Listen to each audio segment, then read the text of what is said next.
સીસીનું છે આ મેઇન્સનું.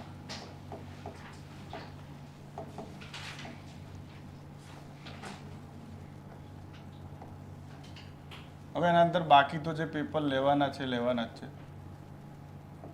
પણ પર્ટિક્યુલર હું જે તમારો ટોપિક લઈશ એનું નામ શું છે? પોલિટીએ લઈશ અને બીજું શું લઈશું આપણે? પબ્લિક ઓર્ગેનાઇઝેશન નહીં લા.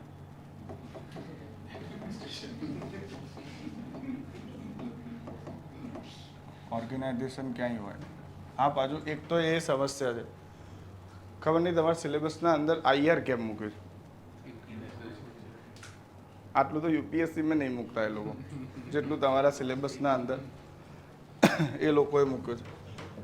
એટલે આપણે આઈઆર ચલાવીએ છીએ, પણ હવે જોઈશું કે ઇન્ટરનેશનલ ઓર્ગેનાઇઝેશન્સ જે છે બરાબર એ સૌથી છેલ્લા ચલાવવા પડશે.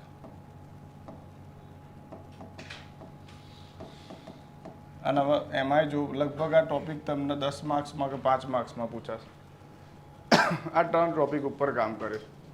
હવે જો એક મુદ્દો તો તમે જાણી જ લેજો કે સીસીની મેઇન્સ જે છે એ બધા લોકો માટે શું છે? ફર્સ્ટ ટાઈમ જ છે. પછી એ હું ચલાવનાર હોય તો અને તમે ભણનાર હોય તો પણ બંને માટે આ મેઇન્સ કેવી છે? First time. એટલે આ પરીક્ષાના અંદર પાછું હજુ સુધી એ લોકોએ એ બાબતનો ઉલ્લેખ નથી કર્યો કે પરીક્ષા ફક્ત 5 માર્ક્સની પૂછશે, 10 માર્ક્સની પૂછશે. 5 માર્ક્સની પૂછશે તો કેટલા, અને 10 માર્ક્સની પૂછશે તો કેટલા ક્વેશ્ચન પૂછશે. એટલે આપણે અહીંયા પ્રેક્ટિસ બંને પ્રકારે કરવી પડશે. 5 માર્ક્સના સેન્સમાં કરવી પડશે અને 10 માર્ક્સના સેન્સમાં કરવી પડશે. બીજો મુદ્દો છે કેટલા ક્વેશ્ચન પૂછશે. ખબર પડી? આ સૌથી મોટો ચેલેન્જ છે. અવર્સ તો આપી દીધા, પણ ક્વેશ્ચન કેટલા પૂછશે? કેટલા અવર્સ છે? હવે 3 કલાકના અંદર જો જીપીએસસીના વેમાં જઈએ, સમજો ખાલી, તો ત્યાં 15 ક્વેશ્ચન લખવાના થાય. ખબર પડી? તો 12.5 મિનિટ મળે. હવે અહીંયા જોવું પડશે કે મારી લો 15ના જગ્યાએ એ લોકોએ 10 ક્વેશ્ચન 10 માર્ક્સના પૂછ્યા અને 5-5 ક્વેશ્ચન પૂછ્યા, તો મિનિટનું વેઇટેજ શું કરવું પડશે? તમારે એ રીતે પ્રેક્ટિસ આમાં બધું પ્રેક્ટિસ ઉપર છે. એટલે પછી પ્રેક્ટિસ એ પ્રકારે કરવી પડે કે જેથી તમે બેલેન્સ બનાવી શકો આન્સરો વચ્ચે. મોસ્ટલી જે લોકો મેઇન્સની તૈયારી કરે એ એવું માનીને ચાલતા હોય છે કે મેઇન્સ ફક્ત લખવાથી આવડી જશે, પણ વાસ્તવિક સ્તર ઉપર મેઇન્સ 2 જ મુદ્દાઓ ઉપર ચાલે છે: ટાઈમ મેનેજમેન્ટ અને સ્પેસ મેનેજમેન્ટ. તમે ઓછું લખીને પણ સારા માર્ક્સ લઈ શકો અને તમે વધુ લખીને પણ કશું નહીં લઈ શકો. ખબર પડી? એટલે એ કલા શીખવા માટે તમારે ધરાઈને શું કરવી પડશે? પ્રેક્ટિસ કરવી પડશે. એટલે પ્રેક્ટિસથી જ થશે બધું જે પણ થશે. બરાબર. એટલે એક મુદ્દો જે મને ક્વેરી છે, તમને છે, બંને ઉપર આપણે વાત કરી લઈએ. એક તો જે આપણો નથી ખબર કે નંબર ઓફ ક્વેશ્ચન કેટલા આવશે, અને બીજું 5 માર્ક્સના કેટલા આવશે, અને બીજું શું છે 10 માર્ક્સના કેટલા આવશે. જો એક્ઝેક્ટ જીપીએસસીની સ્ટાઇલ હોત તો કોઈ પ્રોબ્લેમ જ નહોતો, તો હમણાં સીધું ચાલુ કરી નાખ્યું. પણ આપણા આના અંદર બંને, જો કે હા, એવું નથી કે આ પદ્ધતિ ફક્ત પહેલી વખતે જ આવશે. આના પહેલાં 2017ની જે ડીવાયએસઓ ને બધી આવતી હતી એના અંદર આ જ પદ્ધતિ હતી. બરાબર. એમાં 5 માર્ક્સના એ લોકો 5 ક્વેશ્ચન પૂછતા હતા અને બાકી બધા ક્વેશ્ચન શું કરતા હતા? 10 માર્ક્સના પૂછતા હતા. બરાબર. તો એ વખતે ક્વેશ્ચન પૂછાતા હતા પબ્લિક બિલ અને પ્રાઇવેટ બિલ વચ્ચે શું અંતર છે ને એ બધા વોટ એવર જે પણ ક્વેશ્ચન પૂછાય એ લોકોએ. અને જીપીએસસી 2014માં જે લેવાઈ હતી અને એની જે મેઇન્સ 2016માં લેવાઈ, એ તો આખી મેઇન્સ ઓબ્જેક્ટિવ જ હતી. કેમ કે એના અંદર લગભગ જીપીએસસીએ 89 ક્વેશ્ચન ખોટા પૂછ્યા હતા. બરાબર. એટલે બધા જ ક્વેશ્ચન શું કરે? એને સુધારે અને ઘણા બધા કેન્સલે કરે. એના પરિણામ સ્વરૂપ વિરોધ એટલો બધો થઈ ગયો કે આખી મેઇન્સ એમને શું કરવી પડી? ઓબ્જેક્ટિવ પ્રકારની લેવી પડી. એટલે એ વખતે મેઇન્સ સબ્જેક્ટિવ નથી લેવાય. એટલે એ જે મેથડ છે ને ઓબ્જેક્ટિવ પ્રકારની મેઇન્સ લેવાની મેથડ, એ પેલા ગ્રુપ બી વાળા જેવી છે. એટલે ગ્રુપ બી વાળા એક કામ કરજો, જીપીએસસી 2017ની મેઇન્સનું પેપર જે ઓબ્જેક્ટિવ પ્રકારનું લેવાયું હતું ને એને એક વખત તમે શું કરી શકો? કન્સિડર કરી શકો છો. કે તમારી પરીક્ષા એ જ પ્રકારે મેઇન્સ ઓબ્જેક્ટિવ જીએસની પૂછાશે, એ તમારા માટે સ્ટાન્ડર્ડ રહેશે. અને જે બાકી લોકો છે કે જેને એક ક્વેશ્ચન છે કે ક્વેશ્ચન 10 માર્ક્સનો આવશે કે 5 માર્ક્સનો આવશે, 5 માર્ક્સનો આવશે તો કેવો આવશે, એ લોકો 2017ના ડીવાયએસઓના નેના પેપર જોઈ શકે, જેથી એમને એ આઈડિયા આવી જશે કે આ ક્વેશ્ચનનું નેચર કેવું રહી શકે છે. આ બે એરિયા જો ક્લિયર થઈ જાય તો તૈયારી કરવાની મજા અલગ છે. કેમ કે આખી એક્ઝામ જે હું ચલાવું છું ટાઈમ અને સ્પેસ મેનેજમેન્ટ ઉપર હોય. માહિતી તો આપણે સારી રીતે ચલાવીશું, આપીશું એ ખરા, લખતા એ કરી દઈશું, બધું જ થઈ શકે છે. પ્રોબ્લેમ ખબર હોવી જોઈએ શેમાં, કે જો માની લો હમણાં જ એક પેપર ચેકિંગમાં જ આ પ્રોબ્લેમ આવ્યો. 2 જણાના પેપર ચેક કર્યા મેં, એક અમારા રાજકુમાર જોશી છે ખબર, અને એક અમારા રોહિત છે, ડૉક્ટર છે. તો અમારા રાજકુમાર જોશી જે છે એને જીપીએસસીના અંદર 15 ક્વેશ્ચન અમે પૂછ્યા હતા, તો એને 15માંથી 13 ક્વેશ્ચન લખે, અને લગભગ એને બધા ક્વેશ્ચનના અંદર 6.5 ખબર પડી 5 માર્ક્સ આપ્યા હતા મેં. અને આ જે ડૉક્ટર રોહિત છે એને 15 ક્વેશ્ચન લખ્યા, પણ એને દરેક ક્વેશ્ચનમાં 5 માર્ક્સ જ છે. તો અંતર તમને ખબર પડશે. એક તો મુદ્દો જે મેઇન્સનો હોય શું હોય, પેપરમાં કશું કોરું ના રહેવું. જો 150 માર્ક્સનું તમારું પેપર છે તો 150 લખાવા જ જોઈએ, તો જ તમે કોમ્પિટિશનમાં છો. કેમ કે માની લો કે મેરિટ તમારું નીચે આવ્યું અને જો 35-36 હજાર લોકો મેઇન્સ લખવા જાય છે તો તમારે પોતાનો રેન્ક વિચારી લેવાનો, બરાબર. અને એના અંદર પાસ થવાની પ્રોબેબિલિટી એની વધારે હશે કે જેને બધું જ પેપર લખી દીધું હશે, અને એની હંમેશા ઓછી રહેશે કે જે 2 ક્વેશ્ચન કે 1 ક્વેશ્ચન શું કરીને આવે, છોડીને આવેલા વ્યક્તિ માટે કોઈ ઉપાય જ નહીં. કારણ કે તમારે એટલું જ 36,000માંથી 6 ગણા લોકો એટલા મળી જ જાય કે જેમને એમને સિલેક્ટ કરવાના છે. અને એવા લોકો હોય જ કે જે લોકો શું કરે છે 15 ક્વેશ્ચન પ્રોપર લખી દે છે. એટલે મૂલ્યાંકન કોમ્પિટિશન ફક્ત એના વચ્ચે જ થશે કે જેને 15 શું કર્યા છે પ્રોપર લખ્યા છે. એટલે પહેલી આપણી પ્રાયોરિટી હોવી શું જોઈએ, 15 ક્વેશ્ચન પૂરા થાય જીપીએસસીમાં. આના અંદર શું પ્રાયોરિટી હશે, 5 માર્ક્સના જેટલાય પૂછાય, 10 માર્ક્સના જેટલાય પૂછાય, પૂરેપૂરા શું થવા જોઈએ. નથી લખાતા તો ગમે તે કરીને વિચારીને લખો, બરાબર. અને લખવું એ એટલું ઇઝી છે નહીં. સૌથી મુશ્કેલ ટાસ્ક આ જ છે, રાઇટિંગ કરવી. અને રાઇટિંગ કરવા માટે દિમાગમાં કન્ટેન્ટ હોવો ખૂબ જ શું છે. હવે કન્ટેન્ટ કેવી રીતે ડેવલપ કરીશું આ તો કલા છે. અને યાદ રાખવાનું મેઇન્સ છે ને એ બોલવાનો વિષય નથી, મેઇન્સ ચલાવવાનો વિષય છે. આને તમે પ્રિલિમના જે રીતે અંદર ભણીને આવ્યા એવી જ રીતે આના અંદર પણ શું કરવું પડશે, તમારે ભણવું જ પડશે. કોઈ તમને એવું કહી દે કે મેઇન્સના અંદર આટલું લખી લો થઈ જશે, પ્રેક્ટિસ કરો, પ્રેક્ટિસ ભણ્યા વગર કેવી રીતે કરશો. એટલે એવું એ નથી કે તમે ખાલી ભણી લેશો અને પાસ થઈ જશો. જે રીતે તમે સીસી મેઇન્સ આવે એ માટે કેટલા કલાક મેથ્સ રિઝનિંગ કર્યું હશે અને કેટલા મહિનાથી બોલો, 2-3 મહિનાથી.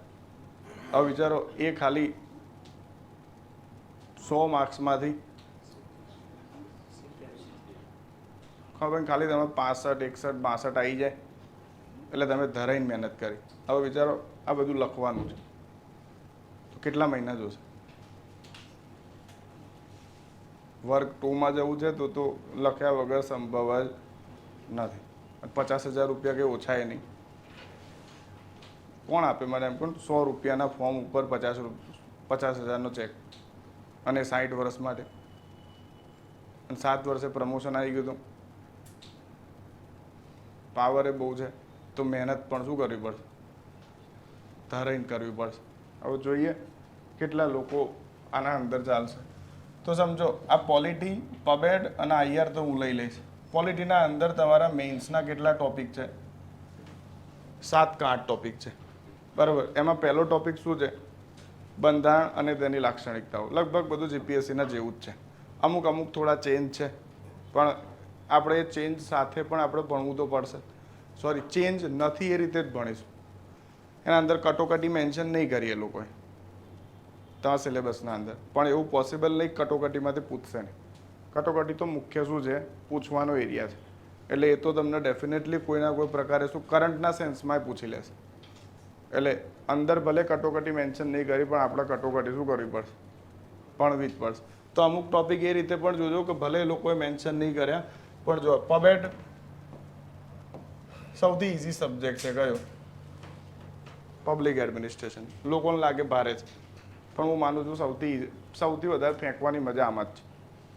અને એમાં એવું ફેંકવાનું છે કે જેના અંદર ખબર પડી, જો તમને સામાન્ય શબ્દો ખબર છે પબેટના, તો તમે ઇઝીલી આ ક્વેશ્ચનને હેન્ડલ કરી શકો છો. પણ પબેટ એ એવો ટોપિક છે કે જેના અંદર સૌથી પહેલાં આન્સર આવડવો જરૂરી નથી, ક્વેશ્ચન સમજમાં આવી જવો જોઈએ.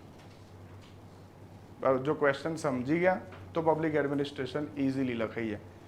અને છેલ્લો છે ઇન્ટરનેશનલ ઓર્ગેનાઇઝેશન.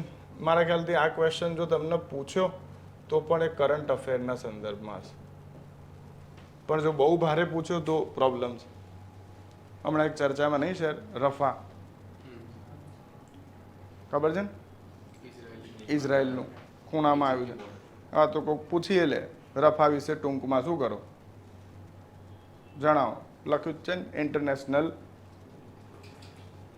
હવે તમે કહો કે આને શું મતલબ, પણ આ તો કરંટમાં છે, કરંટના સેન્સમાંથી એ પૂછી લે અને એમને મેં પૂછી લે. તો રફા છે તો એના જગ્યાએ રફાએ લઈ લે, ખબર પડી, વેસ્ટ બેંકે લઈ લે, અને બીજા 3-4 નામે લઈ લે, ને એક ભારતનું એ લઈ લઈને પૂછે, એટલે 5 વિશે શું કરો, 20 શબ્દોમાં લખી દો. હવે આ મેથડ છે ને, આ હિસ્ટ્રી યુપીએસસી ઓપ્શનલમાં ચાલતી હતી બહુ પહેલાં, કે જ્યાં શું કરતા હતા, હડપ્પાના 5 નગર લઈ લે અને 5 વિશે 50 શબ્દમાં પૂછી લે. પણ અહીંયા 2 માર્ક્સમાં પૂછાય એવી છે, એટલે કદાચ એવું એ બને, સમજો અહીંયા પ્રોબેબિલિટી કેટલી છે, ક્વેશ્ચન 2 માર્ક્સનો એ આવે, આમાં બધી જ સંભાવ. પણ 2 માર્ક્સનો જેમ જેમ ક્વેશ્ચન બનશે ને, એને લખવા બહુ ટફ થઈ જશે. બરાબર, જેટલો ક્વેશ્ચન મોટો એટલો ઇન્ટરપ્રિટેટ કરવો અને લખવો ઇઝી. જેટલો ક્વેશ્ચન ડીપમાં જાય એટલે કે માર્ક્સ ઓછા થશે ને, એટલો એને ઇન્ટરપ્રિટેટ કરવો શું થઈ જશે, મુશ્કેલ. કેમ કે એટલો એ ઓબ્જેક્ટિવિટી ઉપર જશે, ઓબ્જેક્ટ ફેક્ટ્સ ઉપર જાય. હવે રફા તો એકદમ શું છે, જેને ખબર છે એને જ ખબર છે, જેને નહીં ખબર એ આમાં કશું જ નહીં કરી શકવાનું. તો આ બધા મુદ્દાઓ ઉપર પણ શું કરવું પડશે, તમારે ધ્યાન દોરવું પડશે. તો આપણે શું કરીએ, આજે શરૂ કરીએ છીએ તમારો કયો ટોપિક દોસ્ત, પોલિટી ઉપર વાત કરીએ. મને એમ કહો કેટલા લોકોએ અત્યાર સુધી મેન્સ જેવું કંઈ લખ્યું છે, કદી આન્સર લખ્યો હોય જીવનમાં, તે લખ્યો છે? બીજા કોઈને નહીં લખ્યો? સ્પીપા મેન્સના અંદર કયો ક્વેશ્ચનનો આન્સર લખ્યો? મહિલા સશક્તિકરણ. શું લખ્યું હતું એમાં, બોલો?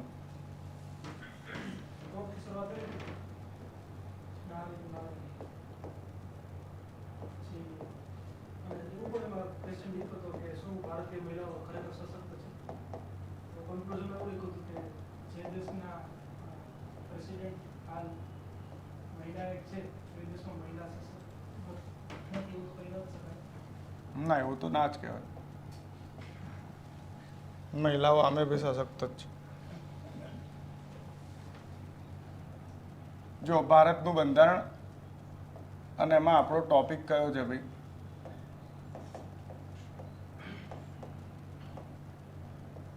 લાક્ષણિકતાઓ. આ આપણો પહેલો ટોપિક છે. કહો ભાઈ ભારતનું બંધારણ, અને આ જોઈ નહીં રહેવાનું, નોટ નીકાળો અને લખવાનું શું કરો. એટલે મેઇન્સ માટે આવ્યા છો, બેહી રહેવાથી કોઈ મતલબ જ નહીં.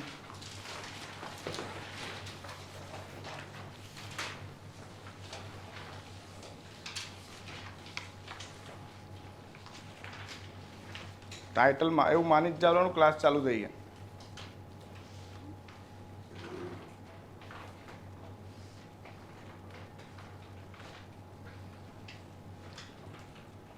પહેલો ટોપિક જ છે તમારો ભારતનું બંધારણ, અને એના અંદર શું છે ટોપિક, લાક્ષણિકતાઓ. હવે સમજો આમાંથી સૌથી પહેલો જે આપણો ક્વેશ્ચન બને શું બને કે ભારતનું બંધારણ અને તેની જે લાક્ષણિકતાઓ છે બરાબર એમાંથી ક્વેશ્ચન કેવા બની શકે ભાઈ આ ટોપિકમાંથી તમને મેન્સના અંદર જો કોઈ પરીક્ષા પૂછવા માંગે છે તો શું શું ક્વેશ્ચન પૂછે તો જો પહેલો ક્વેશ્ચન જે પૂછે આમાંથી ખાલી સમજજો અહીંયા પહેલો ક્વેશ્ચન જે પૂછે એ કદાચ એવો હોઈ શકે કે ભાઈ બંધારણ એટલે શું બંધારણ એટલે શું તેની લાક્ષણિકતાઓ જણાવો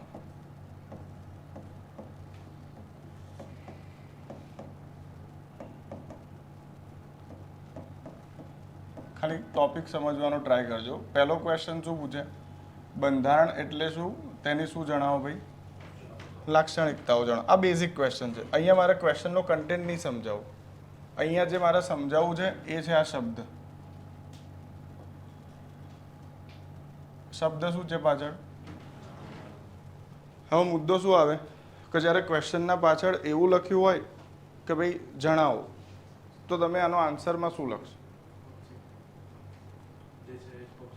હા પણ ઓબ્જેક્ટિવિટીમાં શું લખશો સમજો હવે વાસ્તવિક સ્તર ઉપર શું છે આ જે ક્વેશ્ચન છે ને મિત્ર આમાં બંને પ્રકારનું નેચર છે જો એક નેચર કયું છે પહેલા તો ક્વેશ્ચનને તોડતા થાવ પહેલો શબ્દ છે શું ભાઈ સમજો ખાલી બંધારણ એટલે શું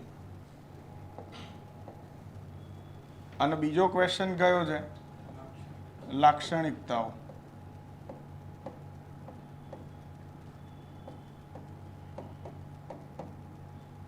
અને ત્રીજો ક્વેશ્ચન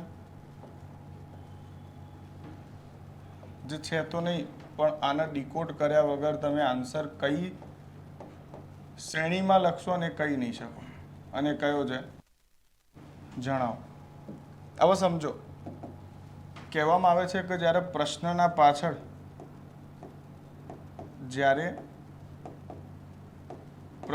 પાછળ જણાવો ગણાવો વર્ણવો ઉલ્લેખ કરો વગેરે શબ્દો હોય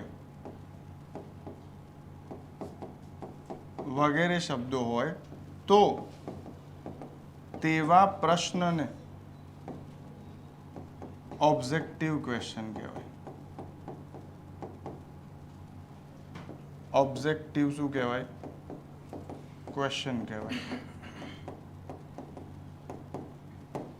અને જે ઓબ્જેક્ટિવ ક્વેશ્ચન હોય જે પ્રશ્ન મિત્ર ઓબ્જેક્ટિવ હોય એની કેટલીક વિશેષતાઓ હોય કે એના અંદર શું હોય પૂર્વ અથવા પહેલાથી જ માન્ય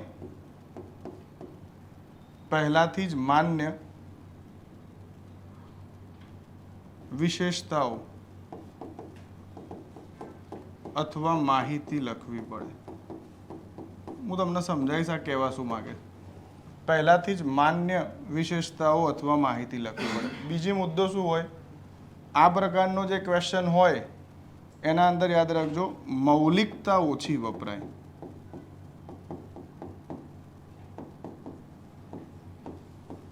મૌલિકતા ઓછી પ્રયોગ થાય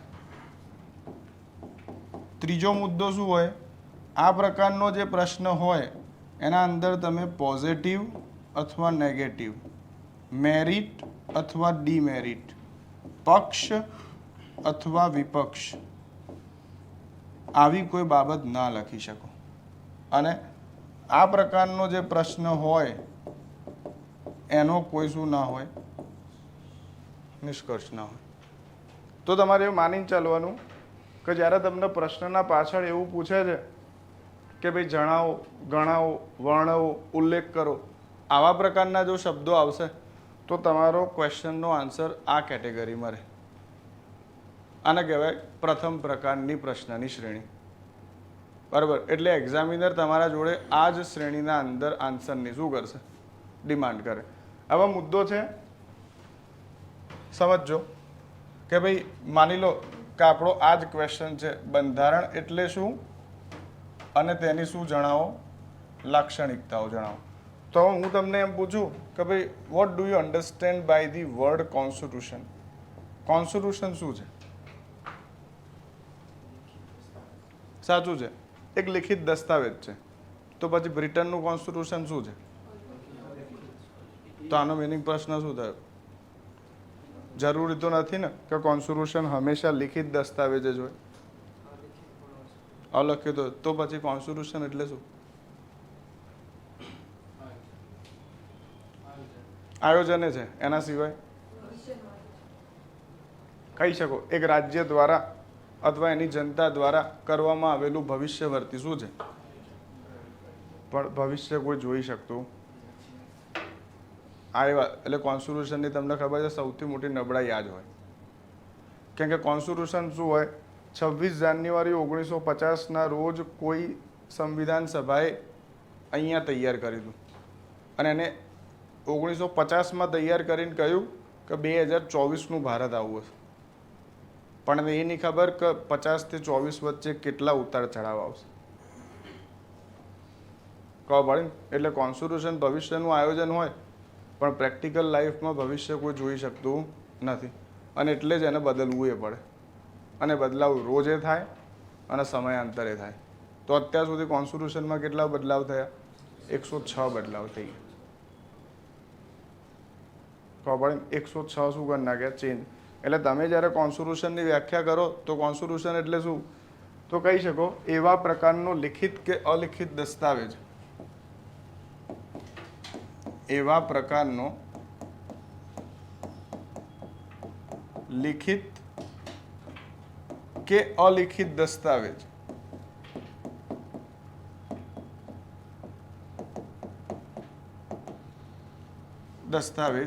જેમાં એક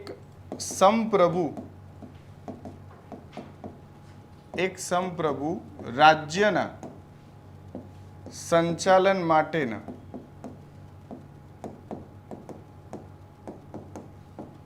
નિયમો, વિનિયમો, સિદ્ધાંતો, પ્રક્રિયાઓ વગેરેનો ઉલ્લેખ હોય છે.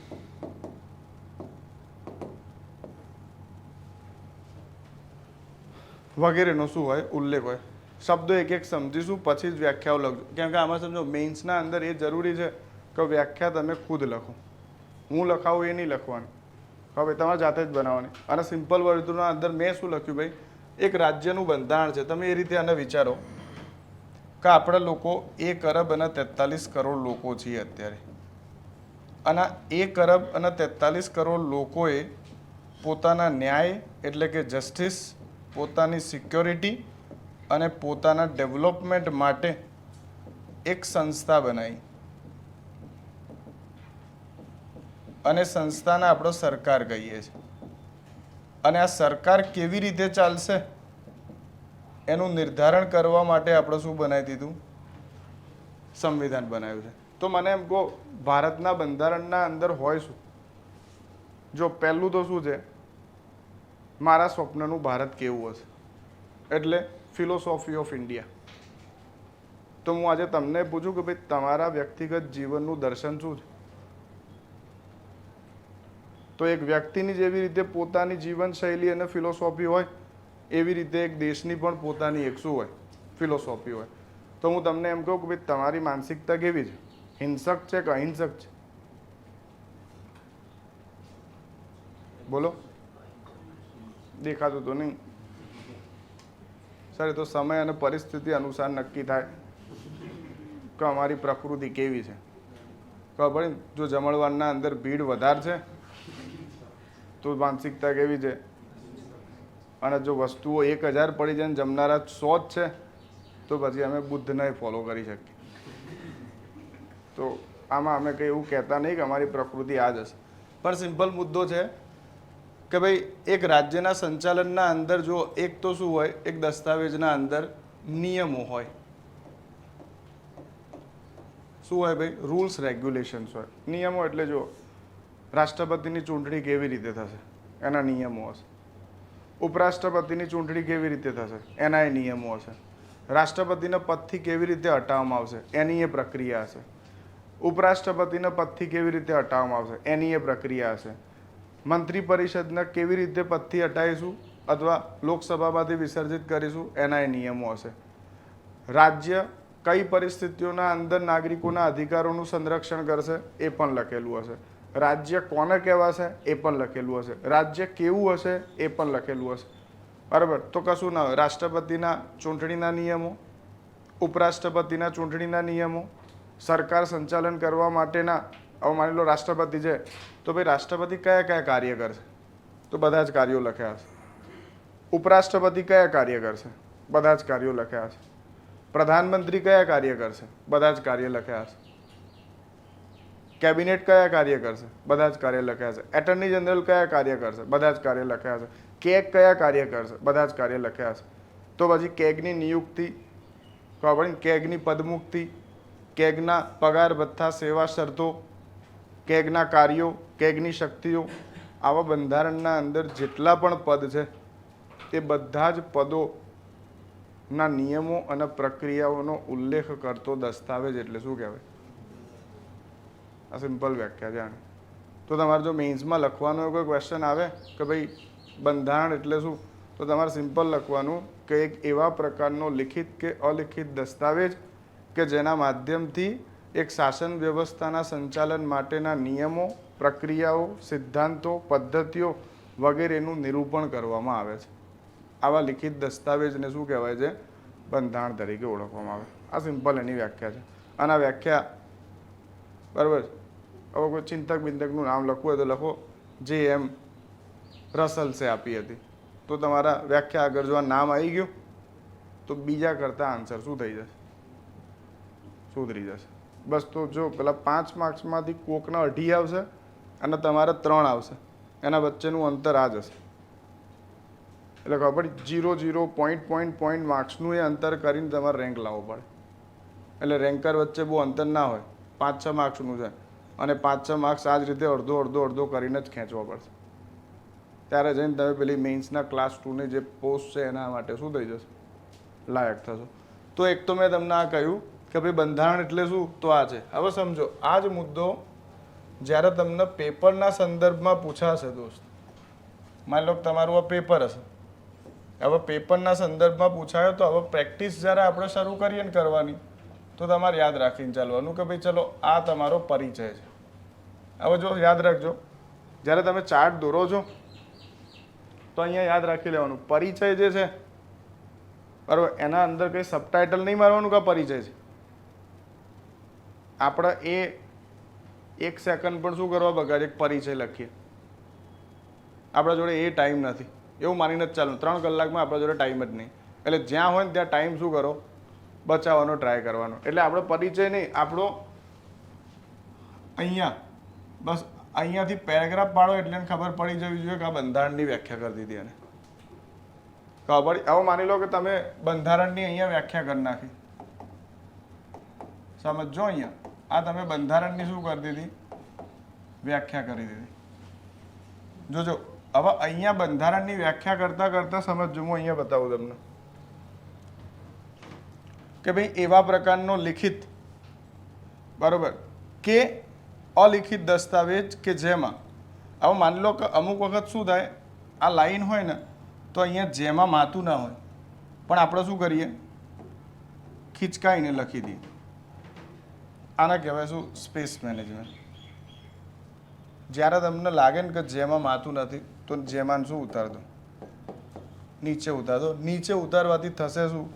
આટલી સ્પેસ લખવાની બચી જશે. ખબર પડી? અને એટલી સ્પેસમાં લખવાનું બચી જાય એટલે 3 સેકન્ડ બચે. આ આખી ગેમ્સ આની છે ટાઈમ એન્ડ સ્પેસ મેનેજમેન્ટની. અને આવી તમે આખા પેપરના અંદર 10 લાઈનો બચાવો તો એક ક્વેશ્ચન છૂટતો બચી જાય. આ બધો જ ખેલ છે સમયનો. તમારા જોડે સમય જ નિશ્ચિત છે. પેપર તો ભલે ને ઘરે આવીને લખજો, બસ એનું મૂલ્યાંકન નહીં થતું.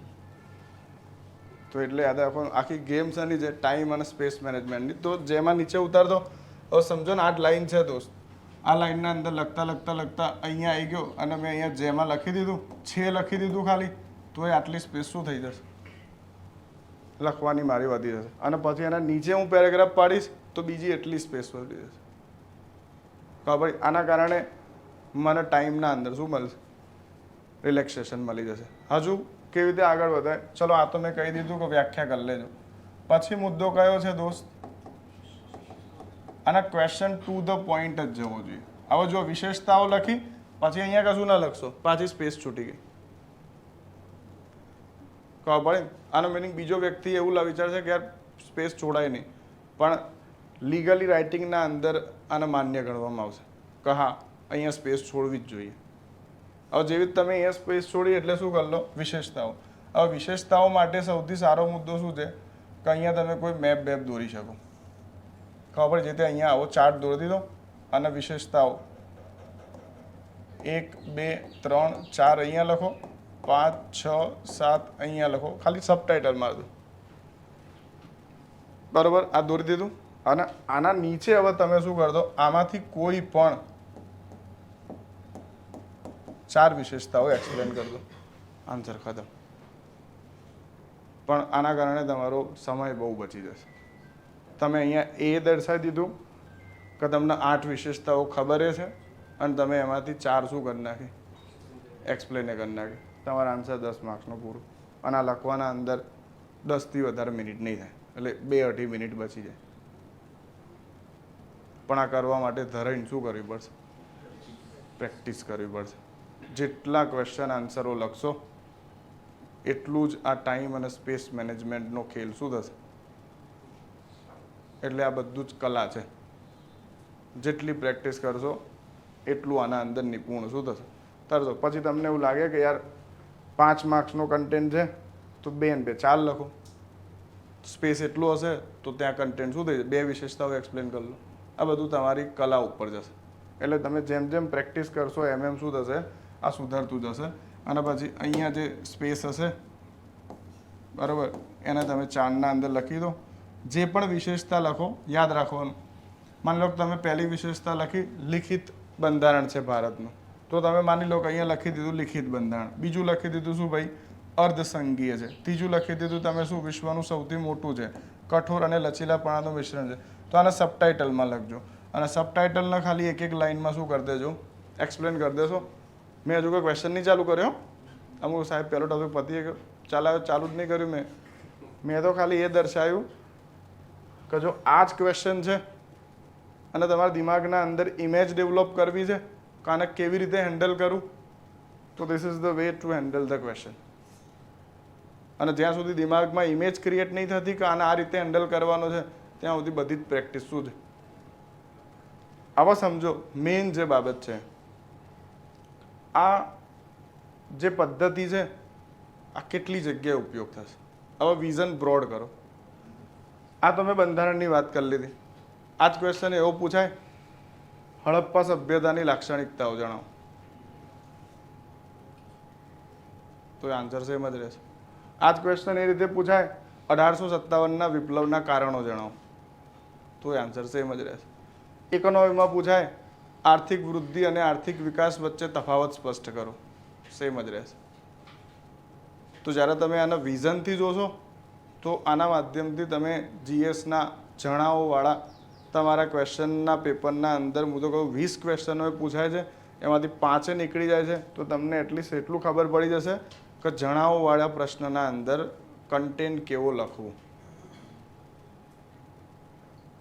એટલે આખી ગેમ એના ઉપર છે, તમને ખબર પડવી જોઈએ કે કન્ટેન્ટ કયા ક્વેશ્ચનમાં કેવો શું કરવાનું, ચિપકાવવાનું છે. બાકી બધા લોકોને એ તો ખબર જ છે કે આમાં કન્ટેન્ટ શું આવશે, પણ મુદ્દો શું છે? આમાં કન્ટેન્ટ કેવી રીતે લખવું અને કયો આન્સર વધારે વેલિડ ગણાશે એનું મૂલ્યાંકન નહીં થતું. અને જ્યાં સુધી એનું ઇવેલ્યુએશન નહીં થાય ત્યાં સુધી આ સમસ્યાઓ છે. ક્લિયર આટલું? તો આ તો મેં તમને કેટેગરી એક કહી, અને આના અંદર તો તમારું સાયન્સ ટેક હોય તો એ પૂછી લે PSLV અને GSLV, ખબર પડી? તો સાયન્સ ટેકમાં એ પૂછાય. ઇથિક્સ છે તો એમાં એ પૂછાય કે ભાઈ એક સુવ્યવસ્થિત પ્રશાસન ચલાવવા માટે એક પ્રશાસકના અંદર કઈ લાક્ષણિકતાઓ હોવી જોઈએ, જણાવો. તો આ કેટેગરી કેટલી જગ્યાએ પૂછાશે? આખા GSમાં ગમે ત્યાં પૂછાય. અને જો તમને આ કેટેગરીના અંદર લખતા આવડી ગયું તો કમસે કમ 1-2 ક્વેશ્ચન ડેફિનેટલી શું થઈ જશે? હેન્ડલ થઈ જશે. બરાબર. આવી ટોટલ 14 કેટેગરી છે. એક કેટેગરી ઉપર શું કરીએ? કામ કરીશું. પણ બીજી કેટેગરી ઉપર ત્યારે જ આપણે આગળ વધી શકીએ કે જ્યારે તમને એક કેટેગરી ઉપર ક્વેશ્ચન લખવાની શું આવી જાય? કમાન્ડ આવી જાય. જ્યાં સુધી આના ઉપર કમાન્ડ નહીં આવે ત્યાં સુધી જાણકારી કોઈ મતલબની નહીં. બરાબર. જેવું જ આ સમજ્યા પ્રેક્ટિસ શું કરી દેવાની શરૂ, અને ધડાધડ એના ઉપર શું કરો? ક્વેશ્ચનો લખો. જેટલા ક્વેશ્ચન લખશો એટલો જ આનો ફાયદો છે. તો હું આજે પહેલો ટોપિક ચલાવીશ, કયો? ભારતનું બંધારણ અને તેની લાક્ષણિકતાઓ. તો એમાં આજે જોઈએ પહેલો મુદ્દો શું છે ભાઈ? ભારતના બંધારણની લાક્ષણિકતાઓ. બંધારણ શું છે? તો આ પ્રિલિમ તો ભણીને આવ્યા છો ને? હવે એવું ના પૂછતા બંધારણ એટલે શું? આમ તો બંધારણ એટલે શું ભાઈ? બાંધવું એ થાય. અને બાંધવાનું કોને છે અહીંયા? કોને બાંધશો? લા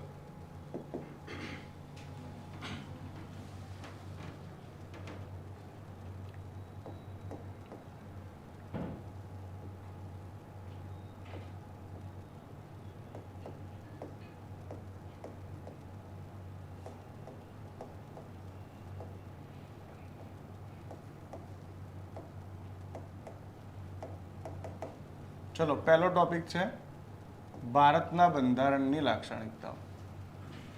ઓ ચલો મને એમ કહો, આપણા બંધારણની પહેલી લાક્ષણિકતા શું છે? કઈ છે ભાઈ? પણ એ તો આપણે એકમાં જ લઈ લઈએ ને. કે હું એવું કહી શકું કે ભારતનું બંધારણ, અને આ યાદ રાખજો ભાઈ, તમને સારું લાગે ને એટલે હું આ ચલાવી રહ્યો છું. મારો ઇન્ટેન્શન આ ચલાવવાનો છે જ નહીં. હું કંઈ અલગ દ્રષ્ટિકોણથી પછી તમને સમજાવી દઈશ. એટલે તમે લોકો કદી પણ આ ટોપિક વાંચશો જ નહીં. તમે એમને એમ જ લખતા થઈ જશો. ખાલી અત્યારે તો હું તમારો માઇન્ડસેટ ચેન્જ કરવા માગું છું કે તમે જે ઇન્ટેન્શનથી વાંચો છો એવું કશું હોતું નહીં. આમાં સમજીએ કેવી રીતે. ટોપિક શું છે ભાઈ? ભારતના બંધારણની લાક્ષણિકતાઓ. તમે જે વાંચો છો એ બોલો. ભારતીય બંધારણ શું છે? આવું કહી શકું ને, એક લિખિત, રિટન અને વિશ્વનું શું છે ભાઈ? સૌથી લાંબુ ને બંધારણ છે ભાઈ. ભારતનું બંધારણ લિખિત અને વિશ્વનું સૌથી શું છે? લાંબુ બંધારણ છે. ચલો, હવે આ બાબતને સાબિત કરવી હોય તો તમે કરી શકો છો એક ચાર્ટ દોરી કે ભાઈ હા કહી શકાય. કેમ કે ભારતનું બંધારણ જ્યારે મૂળ રૂપે લાગુ થયું તો ભારતના બંધારણના અંદર કેટલા ભાગ હતા? 22 ભાગ હતા. વર્તમાનના અંદર આપણા બંધારણમાં કેટલા ભાગ છે? 25 ભાગ છે. જો આપણે અનુસૂચિની વાત કરીએ તો 8 અનુસૂચિ હતી અને વર્તમાનમાં કેટલી છે? 12 છે. જો આપણે આર્ટિકલની વાત કરીએ તો 395 આર્ટિકલ હતા. અત્યારે કેટલા છે? આપણે લખી દઈએ 465 પ્લસ છે.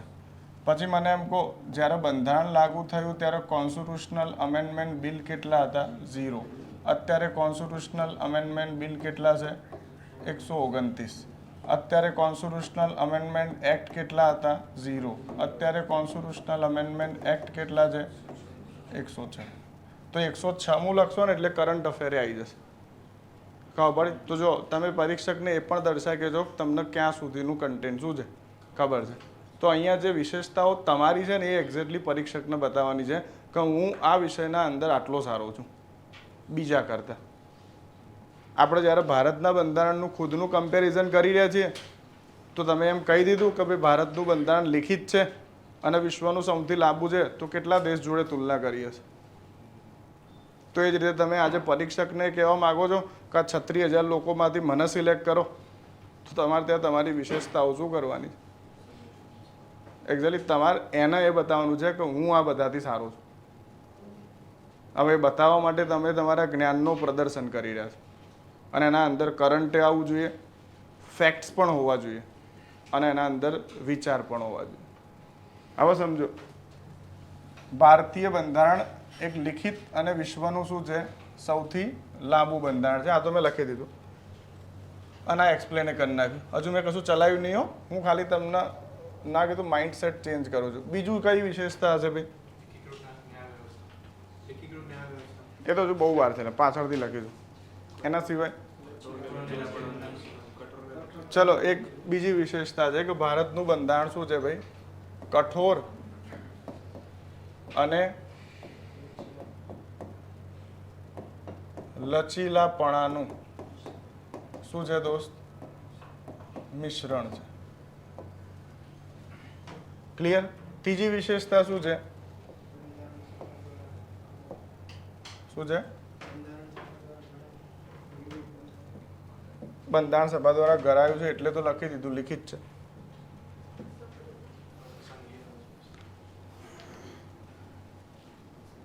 મેં હજુ કશું ચાલુ કર્યું નથી, હજુ ટોપિક નહીં ચાલુ કર્યો. મેં શું કીધું? હું ખાલી માઇન્ડસેટ ચેન્જ કરી રહ્યો છું. પછી આ ના કહી શકાય? ભારતનું બંધારણ કેવું છે ભાઈ? જે આ મિત્રએ કહ્યું અર્ધસંઘીય છે.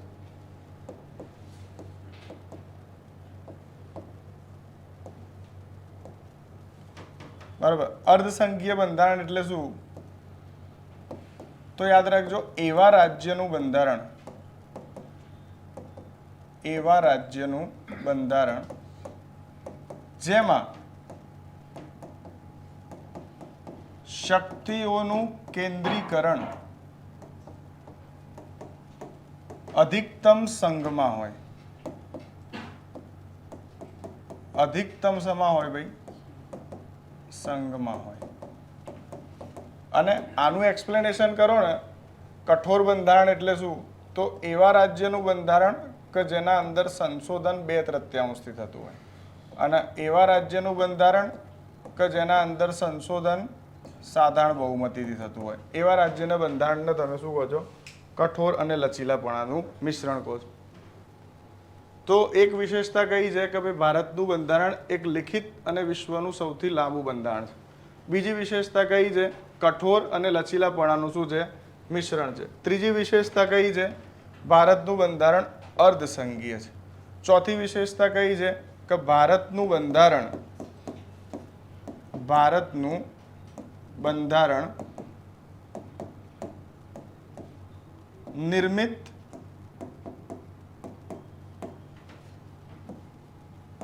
અને લિખિત છે. એમાં એક શબ્દ સમજાવવો પડશે. નિર્મિત એટલે શું? અહીંયા નિર્મિત છે,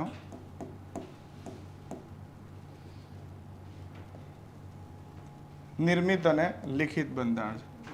અચ્છા, તો મને એમ કહો, ચલો લિખિત બંધારણ એટલે શું?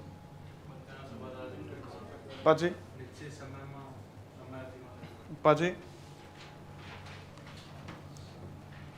જો મિત્ર, લિખિત બંધારણ જે હોય એની પહેલી વિશેષતા શું હોય ખબર છે? સૌથી પહેલા યાદ રાખજો, લિખિત બંધારણના અંદર હંમેશા જે ઢાંચો હોય એ કેવો હોય? ફેડરલ જ હોય. અલિખિતના અંદર ફેડરલ ના હોય. કેમ કે લિખિત હોવાનો મિનિંગ શું છે? કે સંઘ અને રાજ્ય વચ્ચે શક્તિઓનું શું હશે? વિભાજન હશે. અને સંઘ અને રાજ્ય વચ્ચે શક્તિઓનું વિભાજન કરવું હોય તો તમારે એ બંને વચ્ચે એગ્રીમેન્ટ કરાવવું પડશે. અને એગ્રીમેન્ટ હંમેશા કેવું હશે? રિટર્ન જ હોય. તો આનો મિનિંગ છે કે કોઈ દેશનું બંધારણ અલિખિત છે તો એનો ઢાંચો કેવો હશે? એકાત્મક હશે. કહી શકાય? તો જો યુકેનો ઢાંચો કેવો છે? એકાત્મક છે. ભારતનો ઢાંચો કેવો હશે? અમેરિકાનો ઢાંચો કેવો હશે, કેનેડાનો ઢાંચો કેવો હશે, તફાવત ખબર પડી જશે.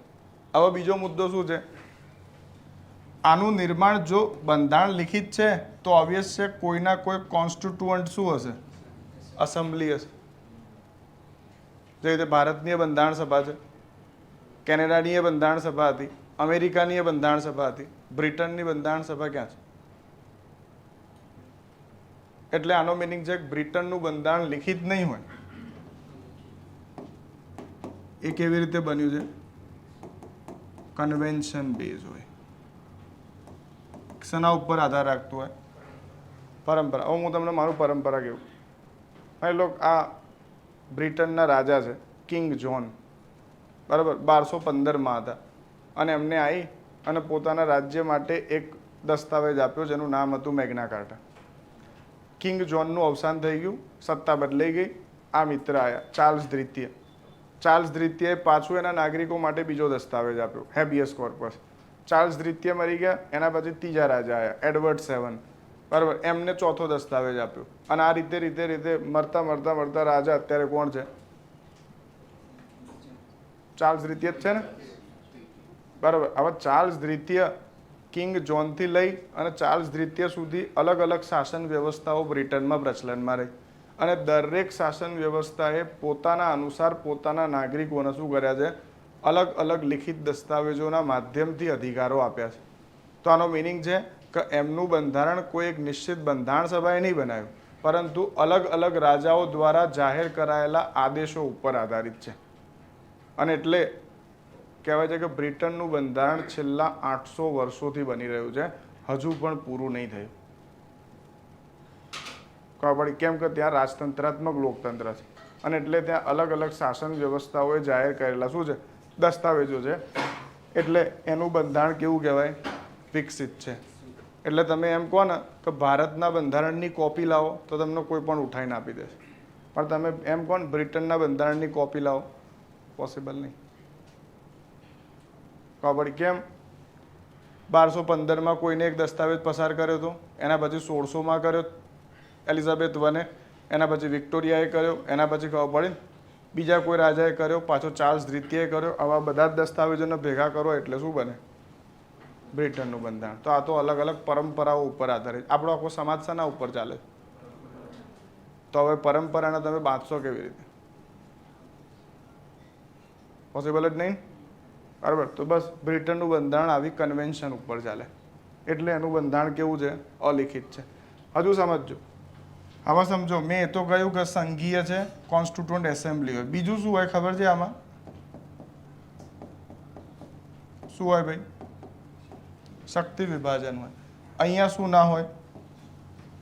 શક્તિ વિભાજન ના હોય. અને બીજું સૌથી ઇમ્પોર્ટન્ટ મુદ્દો, અહીંયા જ્યુડિશિયલ રિવ્યુ થાય.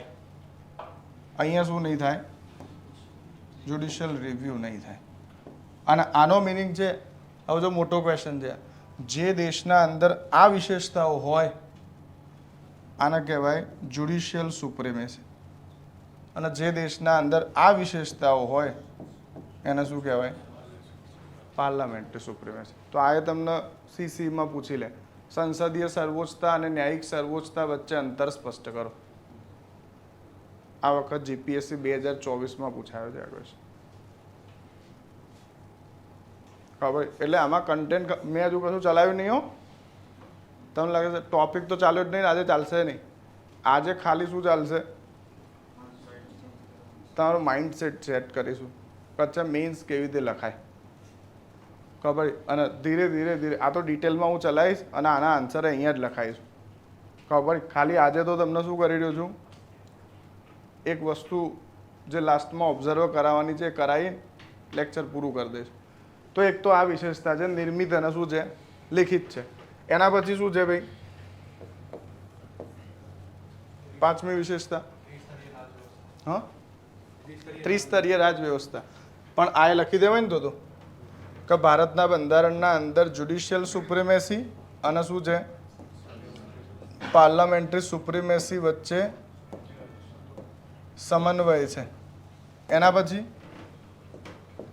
આ લખી શકાય ભારતીય બંધારણમાં ભારતીય બંધારણમાં સંઘીય વ્યવસ્થા અને એકાત્મક વ્યવસ્થા, સંઘીય વ્યવસ્થા અને એકાત્મક વ્યવસ્થા નું શું છે? સમન્વય છે. એના પછી ભારતના અંદર ત્રિસ્તરીય શાસન વ્યવસ્થા છે.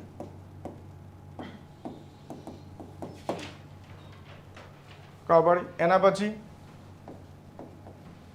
રાજ્યનું દર્શન. ભાઈ ભારતના રાજ્યનું દર્શન કેવું છે?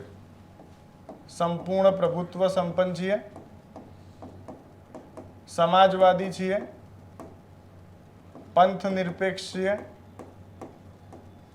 લોકતાંત્રિક છીએ અને કેવા છીએ?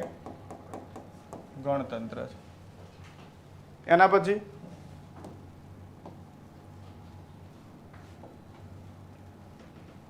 કહી શકાય ફંડામેન્ટલ રાઇટ છે, ડીપીએસપી છે અને શું છે? ફંડામેન્ટલ ડ્યુટીઝ છે.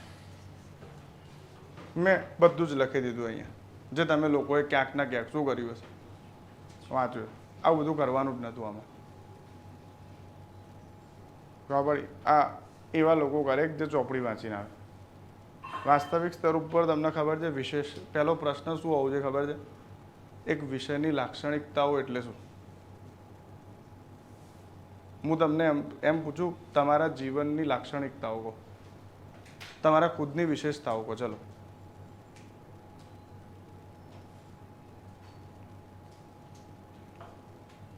કોણ કહેશે? બોલો.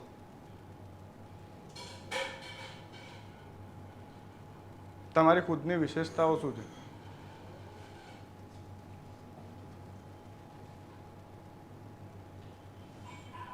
તો જો તમે તમારા ખુદની વિશેષતાઓ જાણતા હો તો આની વિશેષતાઓ જાણી લો. હવે સમજો, વાસ્તવિક સ્તર ઉપર બંધારણના 25 ભાગ છે ને, એના બધા જ ટાઇટલ આ બંધારણની વિશેષતાઓ કહેવાય. કેમ કે 25માંથી એક પણ પાછો ખેંચી લીધો ને તો વિશેષતા એકાદી શું થઈ જશે? ખતમ થઈ જશે. એટલે જ્યારે તમને એમ પૂછે ને બંધારણ એટલે શું અને તેની વિશેષતાઓ શું, કશું યાદ ના આવે ને તો એ 25 ભાગના શું કરી નાખજો, ટાઇટલને એક્સપ્લેન કરી નાખશો ને તો એ કામ થઈ જશે. કારણ કે તમે આજે લખ્યું છે એમાં આ જ છે, બીજું કશું જ નહીં. અને એટલે યાદ રાખજો, ભલે ટોપિક તમને એવું લાગશે કે બંધારણની લાક્ષણિકતાઓ છે, આ ટોપિકનો અર્થ છે પરીક્ષા તમને કોઈ પણ ક્વેશ્ચન પૂછી શકે વિશેષતાના આધારે. પછી કેગે પૂછે, સીએજીએ ઈસીએ પૂછે, પંચાયતી રાજે પૂછે અને એને જે પૂછ. કેમ? એને તો કહી જ દીધું ને ભારતનું બંધારણ અને એની શું અને લાક્ષણિકતાઓ તો આખું બંધારણ જ હોય. પંચાયતી રાજ તમે ના લખી દીધું? ત્રિસ્તરીય શાસન વ્યવસ્થા. તો ત્રિસ્તરીય શાસન વ્યવસ્થા તો વિશેષતા છે, તો એ વિશેષતાનો કોઈ અંગ એ સેપરેટલી પૂછી શકે. એ વખત તમે એવું ના કહી શકો કે આ તો સિલેબસના શું છે, બહારનો મુદ્દો છે. તમે અહીંયા લખી દીધું, સમજો કે ભારતીય બંધારણમાં સંઘીય વ્યવસ્થા અને એકાત્મક વ્યવસ્થાનું શું છે? સમન્વય છે. તો ભાઈ સંઘીય વ્યવસ્થાની વિશેષતાઓ શું? લિખિત બંધારણ, ન્યાયિક સમીક્ષા, દ્વિસદનીય વ્યવસ્થા. તો આનો મિનિંગ એમાંથી કંઈ પણ પૂછે. તો એકાત્મક વ્યવસ્થાઓ શું? એકલ નાગરિકતા, એકલ ન્યાયપાલિકા. તો આનો મિનિંગ છે એમાંથી એ કંઈ પણ પૂછે. આનો મિનિંગ આ ટોપિક એ છે કે જેમાંથી કંઈ પણ પૂછાય. આ આખી એક્ઝામના પોલિટીના આખું ઓપન કરી નાખે છે આ ટોપિક તમારો. આ એ પૂછી લે, પૂછે ને 5 શબ્દોના 20 શબ્દોમાં શું કરી દો? એક્સપ્લેન કરી દો. એટલે વાસ્તવિક સ્તર ઉપર બંધારણની લાક્ષણિકતાઓ આપણે 15 લખીએ તો આપણે 15 લાક્ષણિકતાઓ આજે લખી. આ 15 ઇન્ડિવિજ્યુઅલ ક્વેશ્ચન છે. શું છે સેપરેટ પણ આનો શું પૂછી શકાય ક્વેશ્ચન તરીકે પૂછાય. એટલે તમારા પહેલા ટોપિકના અંદર મારા તમને 15 એના આન્સર લખાવવા પડશે. ત્યારે જઈને તમારો પહેલો ટોપિક શું થશે પૂરો થાય. અને પછી એ 15 ક્વેશ્ચન ઉપર આપણે અહીંયા શું લઈશું ટેસ્ટ લઈશું. લગભગ તમને લખતા આવડી જ જશે. ખબર પડી. પણ જો માની લો હવે 15 ટોપિક ઉપર હું દરેકના અંદર તમને 200 શબ્દ લખાઈ દઉં તો આનો મિનિંગ 15 × 200 કરી લો 3000 શબ્દમાંથી તમને એક્ઝામમાં પૂછાશે ખાલી 200 શબ્દ. અને જો એટલાય ના લખી શકો તો ઢાંકણીમાં પાણી લઈને શું કરવું જોઈએ સાચું ખોટું. અથવા જો આમાંથી 50 માર્ક્સનો પૂછાય તો ભાઈ તો આનો મિનિંગ તમારા જોડે રેસ્ટ ઓફ વર્ડ કેટલા બચ્યા છે તમારા આમાંથી 2800 શબ્દનું કોઈ કામ જ નહીં. પણ એ 200 શબ્દ લખવા માટે 2800 જ ખબર હોવી જોઈએ. જેટલું અધિકતમ વાંચશો એટલું ઇઝીલી એક્ઝામ શું થશે ક્રેક થશે. પહેલો ક્વેશ્ચનનું ટાઇટલ મારો.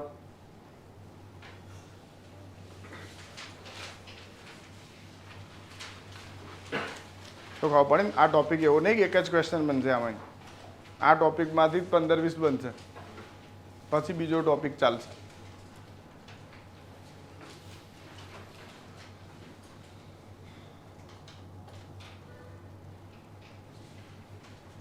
પહેલો ક્વેશ્ચન લખો. બંધારણ એટલે શું?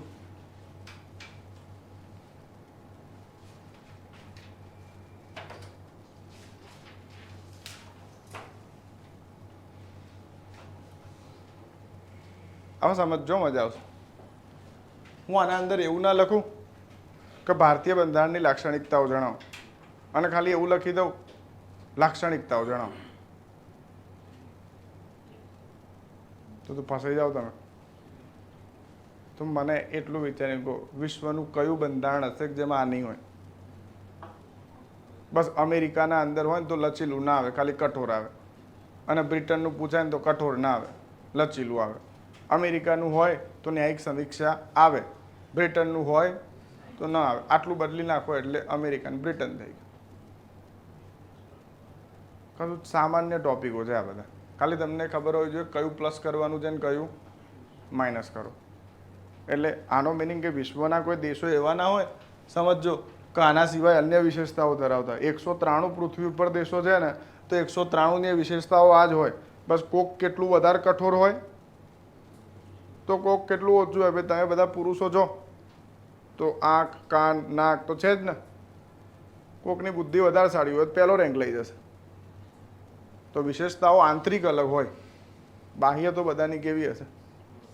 તો તમે બાહ્ય ખાખું વિશ્વના કોઈ પણ દેશના બંધારણનું જોશો આખા વિશ્વના અંદર બસ આ 3 જ સંસ્થાઓ ઉપર વિશ્વ ચાલે છે. L, E અને J. લેજિસ્લેટિવ, એક્ઝિક્યુટિવ અને જ્યુડિશરી. બસ બંધારણમાં 3 સંસ્થાઓના કાર્યો અને પદ્ધતિનો ઉલ્લેખ હોય કે આ 3 લોકો કેવી રીતે કામ કરશે. બીજું બંધારણમાં જો કશું જ નહીં. બરાબર. અને આ 3 લોકો શેના માટે કામ કરે છે? ડેવલપમેન્ટ, સિક્યોરિટી અને જસ્ટિસ. આ 3 સિવાય ચોથું કોઈ કામ નહીં હોતું. પછી તો બાકી તો શું છે? આ પિરામિડ છે. તમે જેટલું નીચે જાઓ ને એટલું તમને લાંબુ મળશે. પણ જ્યારે આ પિરામિડના તમે એક જ કેન્દ્ર બિંદુમાં જોવા જશો ને તો આખું પિરામિડ 3 જ સંસ્થાઓમાં આવીને શું થઈ જશે? સમાહિત થઈ જશે. અને આ 3 સંસ્થાઓ એક જ શબ્દમાં ડેમોક્રેસી. આખો સિમ્પલ આખો સબ્જેક્ટ છે. આમાં કશું છે જ નહીં. તો આનો મિનિંગ વિશ્વના સંદર્ભમાં કોઈ દિવસ પૂછી લે અને તમને એવું લાગે ને કે આ તો મેં નહીં વાંચ્યું તો એ તમારી સૌથી મોટી ભૂલ છે. તમે વાંચ્યું જ છે. તમે ભારતનું વાંચ્યું છે ને તો ભારતવાળાએ 11 દેશનું વાંચ્યું છે. આનો મિનિંગ તમે ભારતનું વાંચો છો ને તો 60 દેશનું વાંચી જ રહ્યા છો. તો 60માં કોઈ પણ દેશનું પૂછાય ને તો આપણું ચીપકાઈ દેવું કશું નહીં. તો 2-4 વિશેષતાઓ તો નજીકની હશે ને તો એટલા માર્ક્સ તો મળશે ને. તો બસ બીજા કરતાં આપણો પાવર એ જ હોય કે આપણે ડેરિંગ કરીએ અને બીજા લોકોને ખબર ના હોય કે અચ્છા આ અહીંયાથી ઉઠાવ્યું છે તો અહીંયાથી હવે સમજી લો કેનેડામાં અર્ધસંઘીય છે તો આપણા અંદરે છે, બરાબર. અમેરિકામાં ન્યાયિક સર્વોચ્ચતા છે તો આપણા અંદરે છે. બ્રિટનમાં સંસદીય સર્વોચ્ચતા છે તો આપણા અંદરે છે. તો આ બધું બધાનું સેમ જ હોય, ખાલી કોક વ્યક્તિ કેટલોક નરમ હોય, કોક કેટલો કેવો હોય, બસ એવી જ રીતે. કોઈ દેશ થોડો વધારે કઠોર હોય, કોઈ દેશ કેવો હોય, ઉદાર હોય. દરેક વિશેષતા એવું કહેવાય છે કે હરેક દેશની જ્યારે સ્થાપના થાય ને તો એના નાગરિકોની પ્રકૃતિ અને એના રાજ્યની પરિસ્થિતિઓ એ નક્કી કરે કે એ દેશનું સંવિધાન કેવું હશે. ખબર પડી? કદી પણ કોઈ દેશ એવું નક્કી નહીં કરતો કે મારું સંવિધાન કેવું હશે. અમેરિકાની સ્થાપના એ પરિસ્થિતિઓમાં થઈ તો એને એવું બંધારણ બનાવ્યું. આપણી સ્થાપના આપણી પરિસ્થિતિઓમાં થઈ તો આપણે એવું બનાવીશું. કાલ ઉઠીને પેલેસ્ટાઇનની સ્થાપના થાય તો એ કેવું બનાવશે? એવું બનાવશે ને કે જ્યાં એક વ્યક્તિ એના દેશમાં ના ઘૂસી શકે. મિસાઇલ તો જવા દો. કારણ કે જે પ્રકારની અત્યારે માનવતા ત્યાં શર્મસાર થઈ રહી છે એને જોતા તો મન નહીં લાગતું કે કશું બાકી મૂકશે. તો જો ખબર પડી ને, આપણો 20મી સદીમાં સ્વતંત્ર થયા હતા તો આપણું સંવિધાન એવું છે, પેલું 21મી સદીમાં થાય છે તો 21મી સદીની પરિસ્થિતિઓ અનુસાર બનાવે. તો આનો મિનિંગ કદી પણ બંધારણ સ્થિર ના હોય. એટલે કદી લખવામાં પેન ખચકાવી ના જોઈએ કે આ સાચું હશે ખોટું, એવું માનીને ચાલવાનું કે બધું શું છે, મોહ માયા જ છે. ખબર પડી? સિમ્પલ મુદ્દો છે, આન્સર લખાવવો જોઈએ. ખબર પડી? બાકી આ બધું જ જગ્યાએ સેમ આવવાનું. કોઈ પણ વિશ્વનું સંવિધાન ઉઠાવેલ, મેં તો 12-13 દેશના વાંચ્યા છે એટલે હું કહું છું, બરાબર. બધા જગ્યાએ સેમ મુદ્દાઓ છે. ખાલી અમેરિકામાં રાષ્ટ્રપતિને હટાવવા માટે 3/4 જરૂર પડે, અહીંયા 2/3. પણ કઠોર તો કઠોર જ છે ને ભાઈ. તો આપણે ક્યાં સ્પેસિફિક કરવું છે કે અમેરિકામાં રાષ્ટ્રપતિ કેવી રીતે હટશે? આપણે એટલું જ કહેવાનું કે અમેરિકાના જેમ હટશે, થોડી અમેરિકાની પ્રક્રિયા કઠોર છે, ખતમ. થોડી કેટલી તો કે જોઈ લેજો. કારણ કે આપણે સીસીમાં એટલું નહીં પૂછાવાનું થોડી કેટલી. આપણે જો પૂછાતું હોત તો ચલાવી દીધું હોત, પણ આપણે કામનું નથી. લખો, શું લખાયું હતું? લખો આન્સર. ચલો,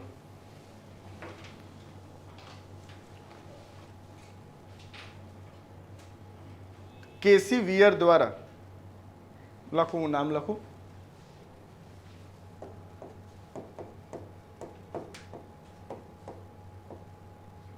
બરાબર, ઇંગ્લિશમાં જ લખવું પડશે. કેસી વિયર દ્વારા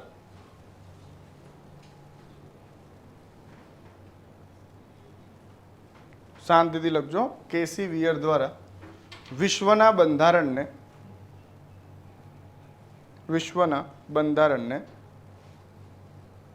6 પ્રકારે વર્ગીકૃત કરાયા છે. 6 પ્રકારે વર્ગીકૃત કરાયા છે. જેમાંનો એક પ્રકાર લિખિત અને અલિખિત બંધારણનો પણ છે. લિખિત અને અલિખિત બંધારણનો પણ છે.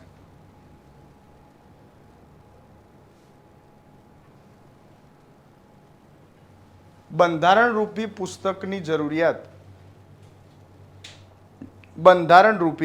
પુસ્તકની જરૂરિયાત એક સંપ્રભુ રાજ્ય ક્ષેત્રમાં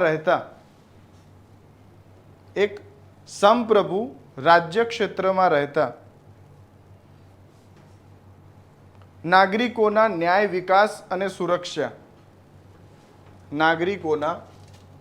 વિકાસ અને સુરક્ષા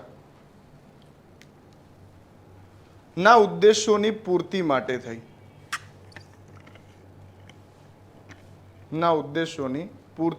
થઈ.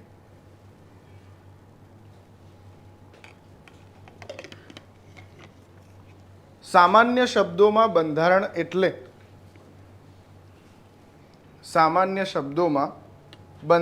એટલે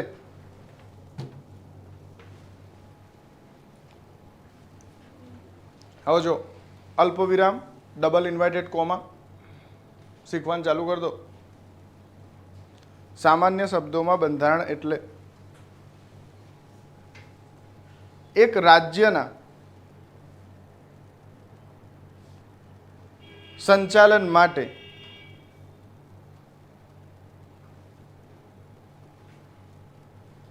બનાવવામાં આવેલ એવો લિખિત કે અલિખિત દસ્તાવેજ બનાવવામાં આવેલ એવો લિખિત કે અલિખિત દસ્તાવેજ કે જેમાં નિયમો, પ્રક્રિયાઓ, સિદ્ધાંતો, પદ્ધતિ અને રાજ્યના દર્શન જેવી બાબતોનો ઉલ્લેખ હોય છે. અને રાજ્યના દર્શન જેવી બાબતોનો ઉલ્લેખ હોય છે.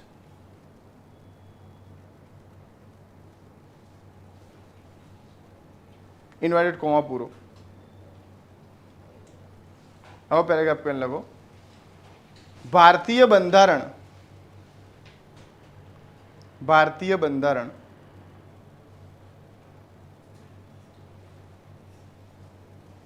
એક સુશાસિત રાજ્યના સંચાલન માટેનું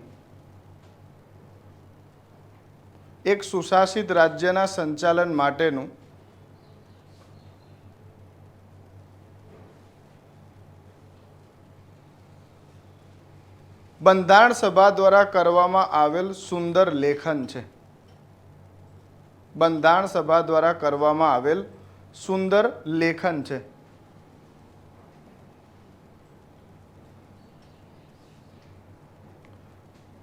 જેમાં નિમ્નલિખિત વિશેષતાઓનો સમાવેશ થાય છે. જેમાં નિમ્નલિખિત વિશેષતાઓનો સમાવેશ થાય છે.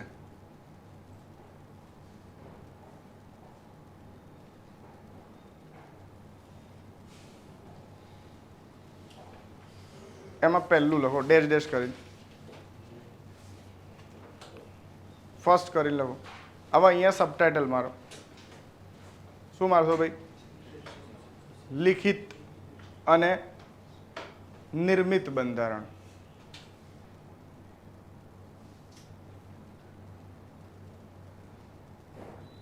લિખિત અને નિર્મિત બંધારણ. કેવું લાગે છે પેન ચલાવીએ? મજા આવે છે ને? હજુ તો મજા બહુ આવશે જ્યારે હાથને બાથું થઈ જશે, સરખા થઈ જશે. આપણે જોડે મજા જ આવશે ખાલી. લખો આગળ. લિખિત અને નિર્મિત બંધારણ લખો. સામાન્ય શબ્દોમાં લિખિત બંધારણથી તાત્પર્ય છે. સામાન્ય શબ્દોમાં લિખિત બંધારણથી તાત્પર્ય છે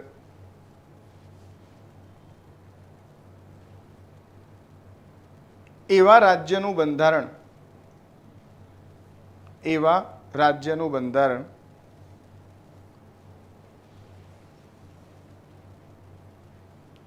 કે જેનું નિર્માણ એક ચૂંટાયેલી બંધારણ સભા દ્વારા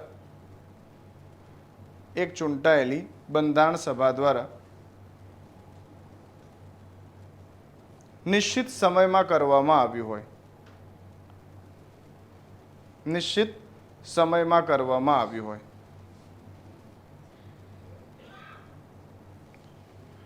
ભારતીય બંધારણનું નિર્માણ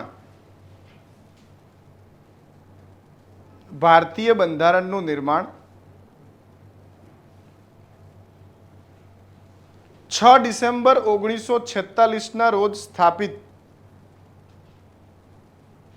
6 ડિસેમ્બર 1946ના રોજ સ્થાપિત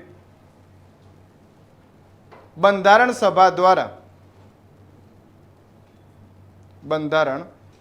દ્વારા ખબર હશે તમને 2 વર્ષ 11 મહિના અને 18 દિવસના અંતે કરાયું છે. બસ મુદ્દો શું છે ખબર છે મિત્ર? આ લાઈન એક્ઝામમાં યાદ આવી જવી જોઈએ અને પ્રેક્ટિસ આની જ હોય. 2 વર્ષ 11 મહિના અને 18 દિવસના અંતે કરાયું છે. હવે જો તમે આટલું લખી દીધું એટલે સાબિત થઈ ગયું કે બંધારણ કેવું છે? લિખિત છે. અને એ પણ સાબિત થઈ ગયું કે તમને લિખિત બંધારણની વિશેષતા એ ખબર છે. એમાં જ લખજો. જ્યારે કે નિર્મિત બંધારણ એટલે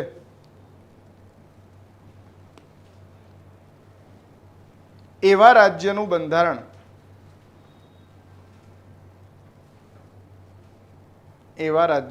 બંધારણ કે જે પરંપરાઓ પર આધારિત ન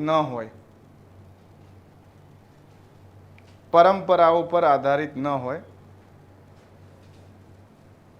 અને નિશ્ચિત સમયમાં સંકલિત કરીને બનાવવામાં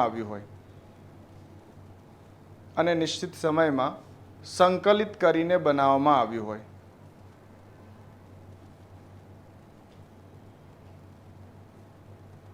ભારતની બંધારણ સભા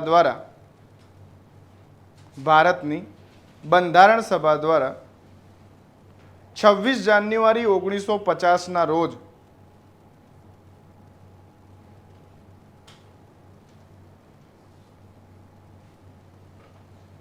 22 ભાગ, 8 અનુસૂચિ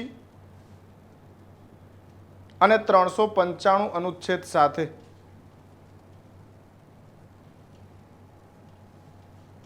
ભારતના બંધારણને નિર્મિત કરાયું છે.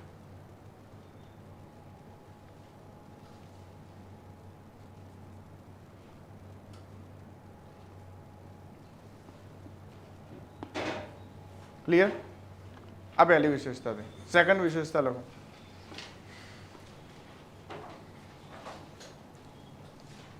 લખો. કઠોર અને લચીલાપણાનું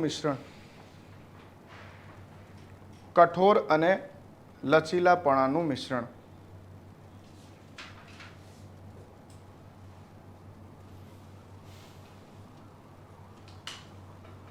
લખો એવા રાજ્યનું બંધારણ કે જેમાં સાધારણ બહુમતીથી સંશોધન કરવામાં આવતું હોય, એવા રાજ્યનું બંધારણ કે જેમાં સાધારણ બહુમતીથી સંશોધન કરવામાં આવતું હોય,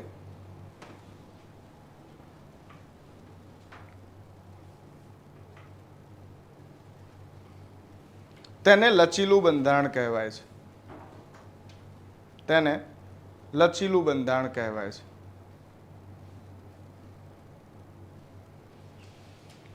બ્રિટન આવા બંધારણનું ઉદાહરણ પ્રસ્તુત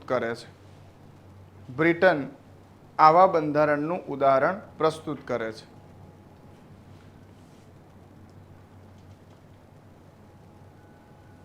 જ્યારે કે એવા રાજ્યનું બંધારણ જેમાં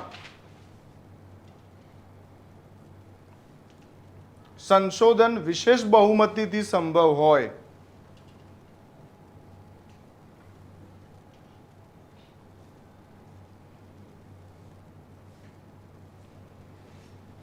તેને કઠોર બંધારણ કહેવાય છે.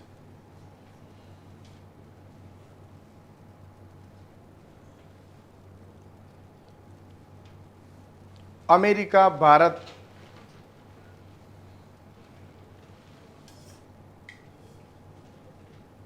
કઠોર બંધારણની વિશેષતાઓ પણ ધરાવે છે.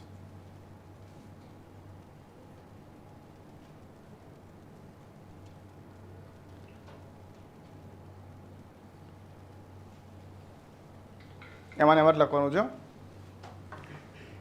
ભારતના બંધારણમાં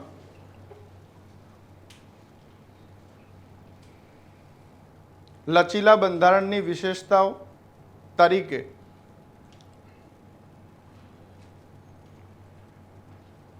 તમને યાદ હોય તો અંડરલાઈન કરી લખજો. બધા ફેક્ટ્સ છે. અનુચ્છેદ 2 યાદ આવશે. નવા રાજ્યનો પ્રવેશ. અનુચ્છેદ 3 નવા રાજ્યનું નિર્માણ. 5મી અનુસૂચિ.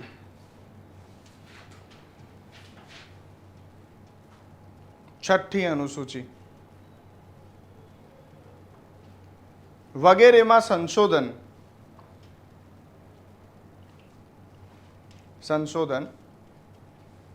સાધારણ બહુમતીથી થાય છે.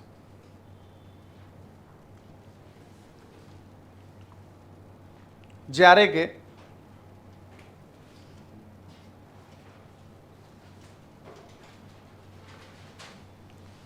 અનુચ્છેદ 246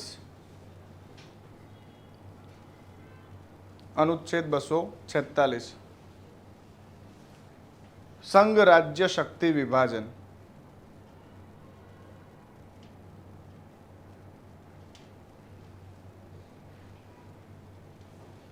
સંઘ રાજ્ય શક્તિ વિભાજન. ન્યાયપાલિકા.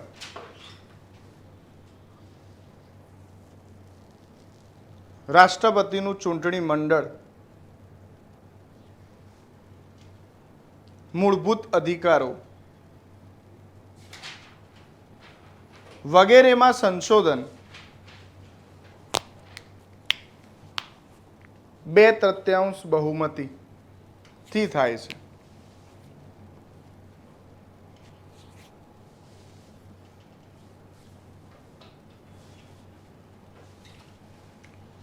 જે ભારતના બંધારણને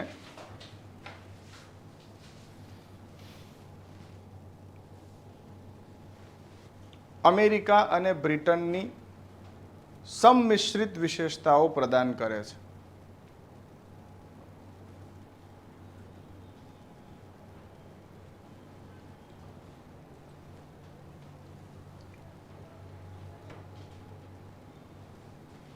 નેક્સ્ટ લખો. ભારતીય બંધારણમાં સંઘીય વ્યવસ્થા.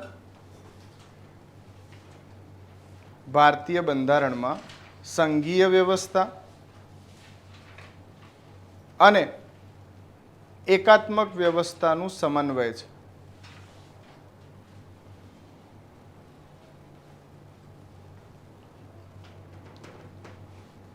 વ્યવસ્થાનું સમન્વય છે. લખવાના અંદર આઇવર જેનિંગ અને કેસી વિયર. આઇવર જેનિંગ અને કેસી વિયર જેવા રાજનૈતિક ચિંતકોનું માનવું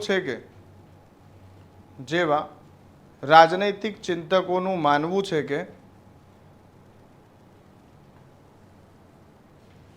ભારતીય બંધારણમાં અમેરિકાના બંધારણના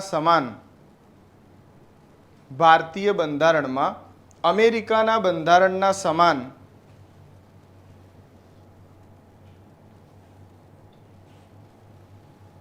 સંઘીય વ્યવસ્થા, લિખિત બંધારણ,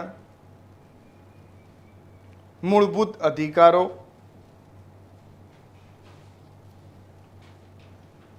ન્યાયિક સમીક્ષા વગેરે જેવી સંઘીય વિશેષતાઓના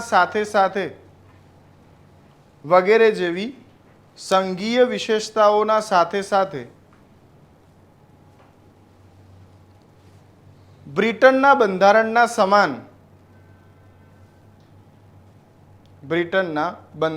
સમાન એકલ નાગરિકતા, એકલ બંધારણ,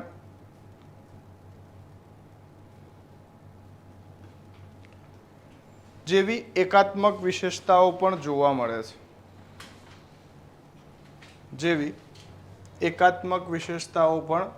મળે છે.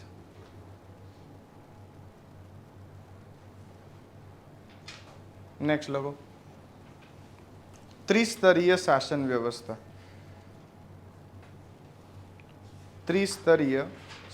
વ્યવસ્થા.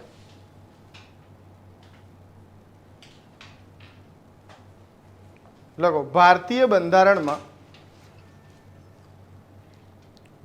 બંધારણમાં ભાગ 5માં અનુચ્છેદ 52 થી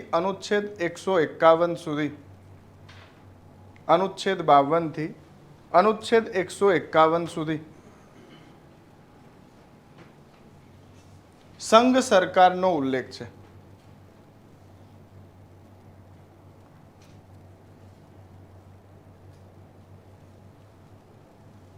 બંધારણના ભાગ 6 માં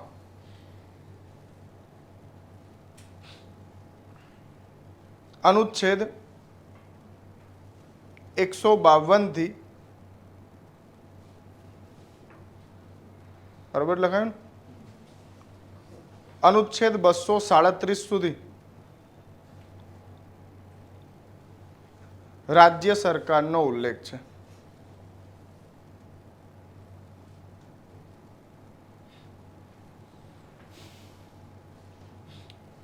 જ્યારે કે ભાગ 9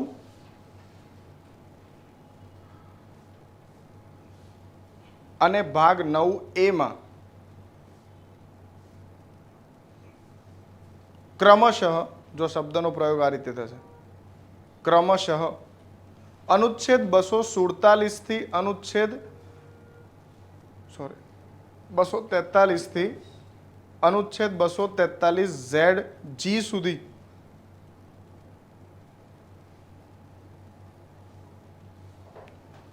ગ્રામ પંચાયત અને નગર પંચાયતનો ઉલ્લેખ છે.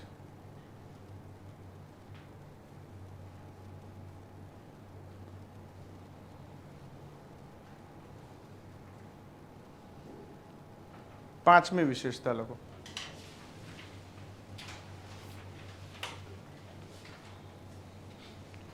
અર્ધસંઘીય વ્યવસ્થા. કહો ભાઈ મેન્સ એટલું ઇઝી હોત તો શું જોતું હતું? આવું રોજ 3 કલાક લખવાનું, ના શું પાસ થવાય? પાસ થવા માટે પ્રેક્ટિસ જ છે. અને ખબર પડી આ રીતે કન્ટેન્ટ જો ફ્લોમાં ના આવ્યો તો મેન્સના આન્સર ઝિગઝેગ થઈ જશે. અને આટલો ઝડપી કન્ટેન્ટ જે હું બોલું છું એટલો તમને ત્યાં 12 મિનિટમાં યાદ આવવો જોઈએ. એટલે આ કોઈ ખાવાના ખેલ નહીં.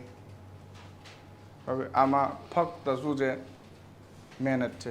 જેટલી લેટ ચાલુ કરશો એટલા ડીલે થઈ જશે. જાગ્યા ત્યાંથી શું છે? લખો અર્ધસંઘીય. આંગળા દુખાયા? હજુ દુખાયા નહીં હોય. લખો અર્ધસંઘીય વ્યવસ્થા. સામાન્ય શબ્દોમાં અર્ધસંઘીય વ્યવસ્થાથી તાત્પર્ય છે, સામાન્ય શબ્દોમાં અર્ધસંઘીય વ્યવસ્થાથી તાત્પર્ય છે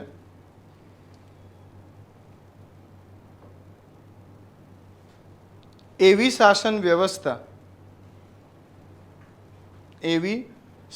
વ્યવસ્થા કે જેમાં શક્તિઓનું અધિકતમ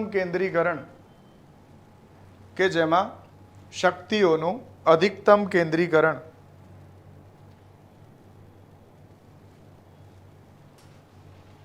સંઘમાં રહેલું હોય.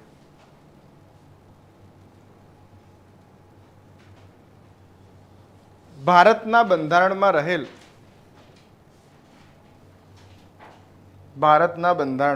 રહેલ નિમ્નલિખિત બાબતો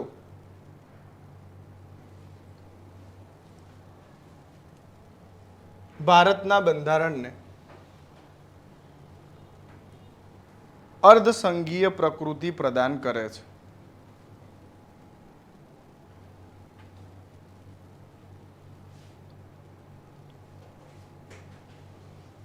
હવે સમજો, અહીંયા સમજો. ખાલી તમે લખી દીધું અર્ધસંઘીય પ્રકૃતિ પ્રદાન કરે છે, તો હવે જે પણ તમે પ્રકૃતિ લખશો ને વચ્ચે લખશો. ખબર કદી પણ અહીંયાથી ના લખાય, એના પેરેલલ લેઆઉટ ના બનાવાય. ખબર એવું માની લો કે આ મિત્ર છે, હવે સીધું તું ત્યાં લખીશ, લાવજે તો ચોપડો લાવજો. હવે અહીંયાથી લખશે ને લેઆઉટ તો એ ખરાબ લાગશે. એટલે હંમેશા જ્યારે તમે આના અંદરના પોઈન્ટ લખો ને તો આના અંદર શું કરવાના? 1 2 3 4 નામ આપી દેજો, નહીં તો એ લેઆઉટ બગાડ નાખશે આન્સરની. એટલે આન્સરની પણ લેઆઉટ્સ હોય. ખબર આડેધર ના હોય, બધું આના પેરેલલ જ જવા દેજો, નહીં તો એ વિશેષતાઓમાં કાઉન્ટ થઈ જશે. એટલે જ્યારે લખો તો એ ધ્યાન રાખજો. બાજુમાં લખો, અંદર લખજો. પહેલો મુદ્દો તમને ખબર જ હશે, 368 બંધારણમાં સંશોધન કરવાની શક્તિ. અનુચ્છેદ 368 બંધારણમાં સંશોધન કરવાની શક્તિ.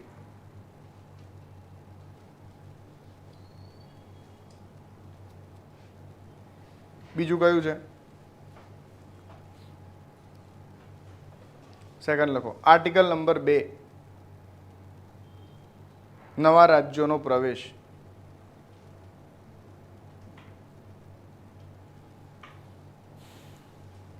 નેક્સ્ટ લખો. આર્ટિકલ નંબર 54 રાષ્ટ્રપતિનું ચૂંટણી મંડળ.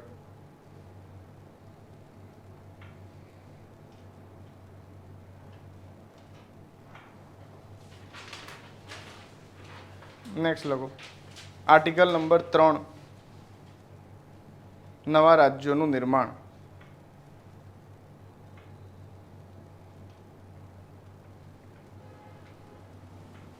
આ જે વિશેષતાઓ આવી તો બહુ બધી છે, પણ આ વિશેષતાઓ તમારા બંધારણને કેવું બનાવી દે છે? અર્ધસંઘીય બનાવે છે. કેમ કે આના અંદર રાજ્યોની કોઈ ભૂમિકા નથી. આના અંદર બધી જ ભૂમિકા કોની છે? નેક્સ્ટ લખો. કઈ આયા? છઠ્ઠી વિશેષતા લખો.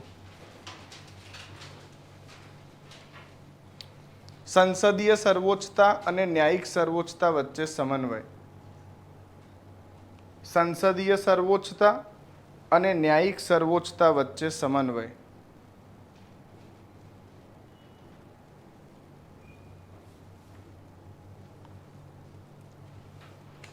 લખો. સામાન્ય શબ્દોમાં સંસદીય સર્વોચ્ચતા એટલે સામાન્ય શબ્દોમાં સંસદીય સર્વોચ્ચતા એટલે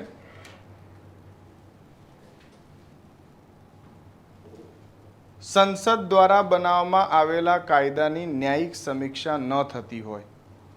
સંસદ દ્વારા બનાવવામાં આવેલા કાયદાની ન્યાયિક સમીક્ષા ન થતી હોય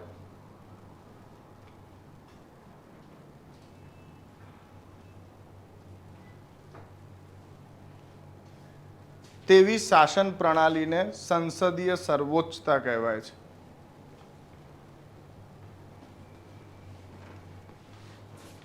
તેવી શાસન પ્રણાલીને સંસદીય સર્વોચ્ચતા કહેવાય છે. જ્યારે કે સંસદ દ્વારા બનાવવામાં આવેલા કાયદાની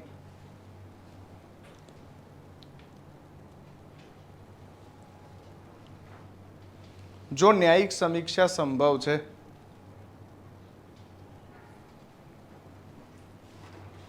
તો તેને ન્યાયિક સર્વોચ્ચતા કહેવાય છે. તો તેને ન્યાયિક સર્વોચ્ચતા કહેવાય છે.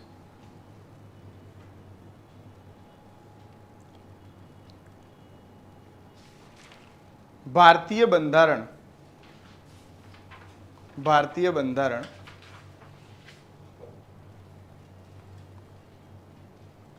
બંને સિદ્ધાંતો વચ્ચે સમન્વય પર ભાર આપે છે. બંને સિદ્ધાંતો વચ્ચે સમન્વય પર ભાર આપે છે.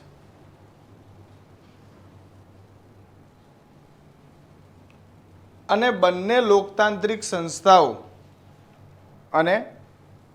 લોકતાંત્રિક સંસ્થાઓ પોતાના અધિકાર ક્ષેત્રમાં સર્વોચ્ચ છે. એટલે ન્યાયાલય પોતાના ન્યાયમાં સર્વોચ્ચ છે અને સંસદ પોતાનો કાયદો બનાવવામાં સર્વોચ્ચ છે.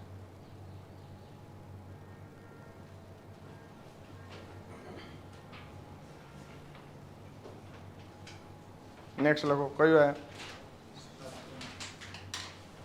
સાતમી આયા. રાજ્યનું સ્વરૂપ. કેટલા પેજ થયા? બધો થઈ ગયા. આ તો 2000 શબ્દ લખાવાના ઉપર 25 ભાગ છે. મારે જે લખાવું એ લખાવું. એટલે મેં હું ખાલી તમારું ડાયમેન્શન ચેન્જ કર. હવે જ્યારે પૂછાય ને કશું યાદ ના આવે ને તો ખબર પડે ને 25 ભાગના શું કરી લેજો, ટાઇટલ એક્સપ્લેન કરી લેશો ને તો એ મિનિંગ એ જ થવાનો છે. તમે ઓવરઓલ લખી શું રહ્યા છો? જે વિશેષતાઓ કાઢી રહ્યા છો કે સમાધિ કાઢી રહ્યા છો? તો બંધારણમાં જ કાઢી રહ્યા તો તે ભાગ જ લખી દો, કશું ના આવડે તો. એમ આટલું બધું વાંચવાની જરૂર નહીં. ખાલી પોઈન્ટ ઓફ વ્યૂ શું કરી લો, ચેન્જ કરી લો. આન્સરો બધા તમને ખબર જ છે. જે મેઇન કામ આવશે ને પ્રેક્ટિસનું આવશે. આ જે વસ્તુ મેં અહીંયા તમને લખાયું ને એ તમે અહીંયાની ટેસ્ટના અંદર અહીંયા જ ઓન ટંગ લખો અને વિધિન ટાઈમ લિમિટમાં. અને પણ આટલા જ સ્ટુડન્ટ બેસ્યા હોય અને એમના વચ્ચે અહીં લખો, પછી કોન્ફિડન્સ આવશે. બાકી એક્ઝામમાં સીધું અહીંયા ચલાવી દીધું ને તમે એ પોસિબલ નહીં.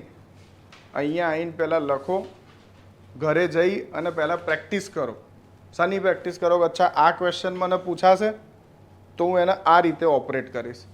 આવા 50-60 ક્વેશ્ચન ઉપર સારી રીતે પ્રેક્ટિસ કરશો ને પછી અહીંયા આવીને તમે આન્સર લખતા થશો. અને જ્યાં સુધી આ પ્રેક્ટિસના એરિયામાં નહીં આવો ને ત્યાં સુધી ભગવાને આવીને કશું નહીં કરી શકવાનું. આટલું યાદ રાખવાનું. લખો નેક્સ્ટ. શું લખાયું? રાજ્યનું સ્વરૂપ. ભારતીય બંધારણની પ્રસ્તાવનામાં, અને મહેનત કરે ને પાસ થઈ જ જાય. ભારતીય બંધારણની પ્રસ્તાવનામાં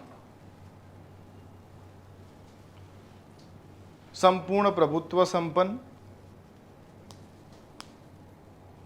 સમાજવાદી,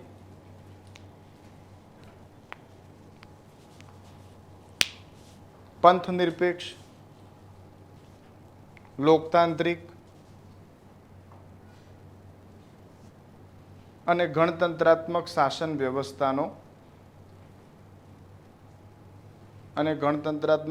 વ્યવસ્થાની વિશેષતાઓને સ્થાન આપ્યું છે.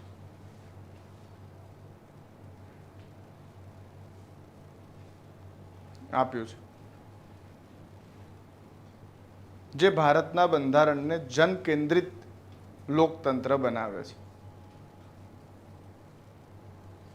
જે ભારતના બંધારણને જન કેન્દ્રિત લોકતંત્ર બનાવે છે.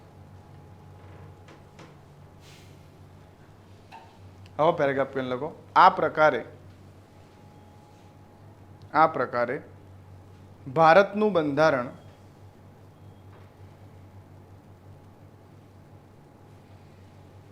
એક એવું જીવંત બંધારણ છે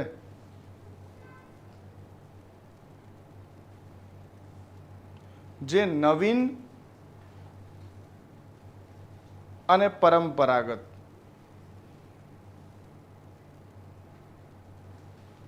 બંને સમસ્યાઓનું સમાધાન આપે છે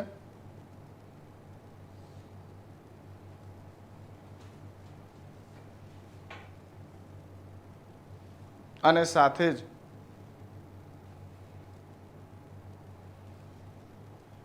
રાજ્યના નવીન દ્રષ્ટિકોણ અનુસાર પરિવર્તનશીલ છે. રાજ્યના નવીન દ્રષ્ટિકોણ અનુસાર પરિવર્તનશીલ છે.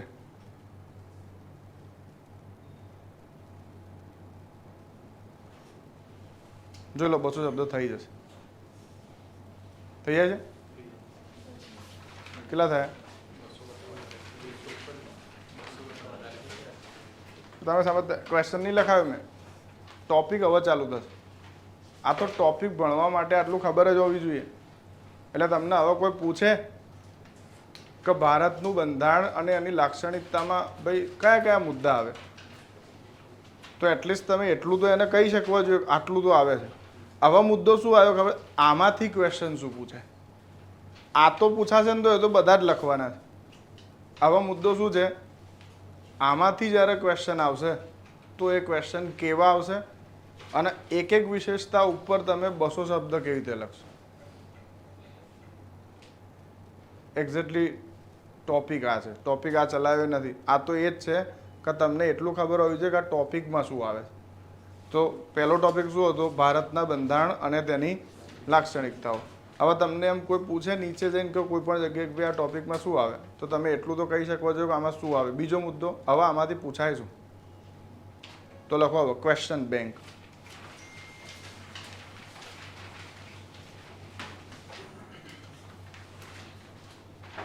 હવે જોજો ક્વેશ્ચનો શું પૂછાય.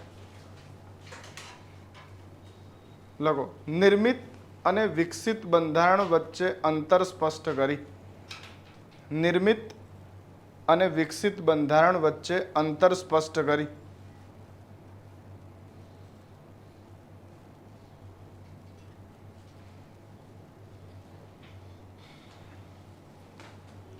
વિશ્વના સંદર્ભમાં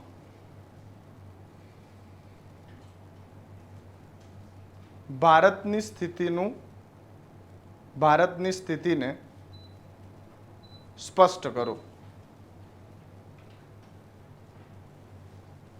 સેકન્ડ ક્વેશ્ચન લખો.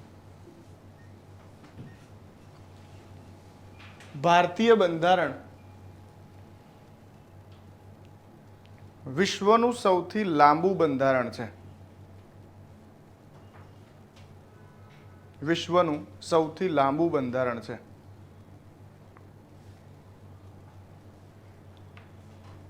ભારતના બંધારણની એમાં જ છે. ભારતના બંધારણની વિશેષતાઓ સાથે આ કથનની વ્યાખ્યા કરો.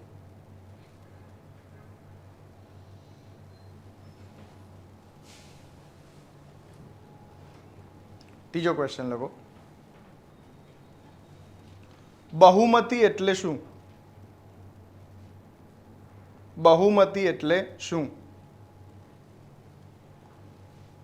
ભારતના બંધારણમાં રહેલ બહુમતીના પ્રકાર જણાવી. ભારતના બંધારણમાં રહેલ બહુમતીના પ્રકાર જણાવી.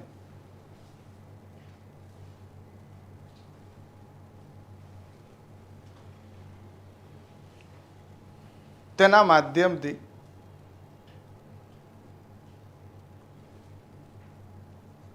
ભારતીય બંધારણમાં રહેલ મિશ્રિત સંકલ્પનાને પરિભાષિત કરો.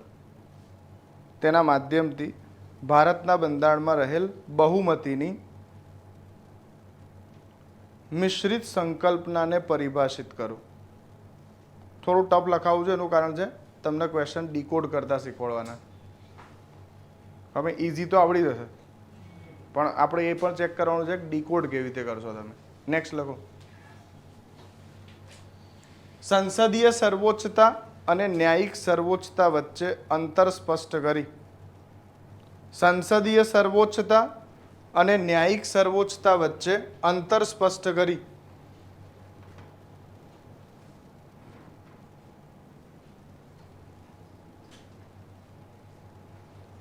ભારતના બંધારણમાં રહેલ બંધારણીય સર્વોચ્ચતાના સિદ્ધાંતને પરિભાષિત કરો. ભારતના બંધારણમાં રહેલ બંધારણીય સર્વોચ્ચતાના સિદ્ધાંતને પરિભાષિત કરો.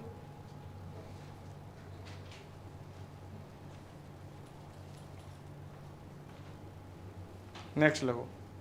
કયો ક્વેશ્ચન આવે? પાંચમો લખો.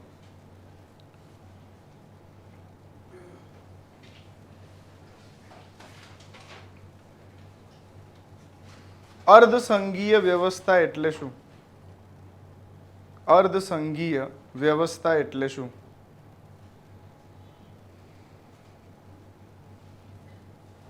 ભારતના બંધારણમાં રહેલ અર્ધસંઘીય વિશેષતાઓ જણાવો.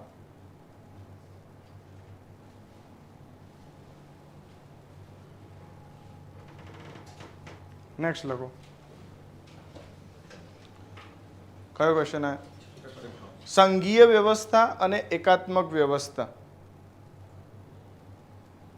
સંઘીય વ્યવસ્થા અને એકાત્મક વ્યવસ્થા ની પરિભાષા આપી.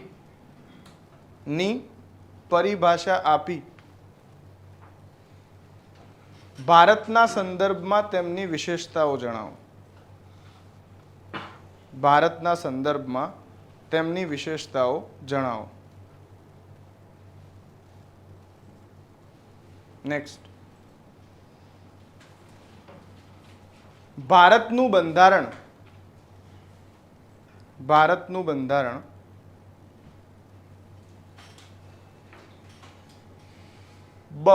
બહુરાષ્ટ્રીય બંધારણોનો સ્ત્રોત છે. બહુરાષ્ટ્રીય બંધારણોનો સ્ત્રોત છે. તેમ છતાં તે મૌલિક બંધારણ છે. તેમ છતાં તે મૌલિક બંધારણ છે. કથનને સ્પષ્ટ કરો.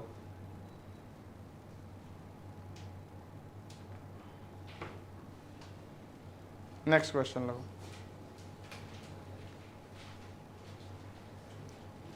ભારતીય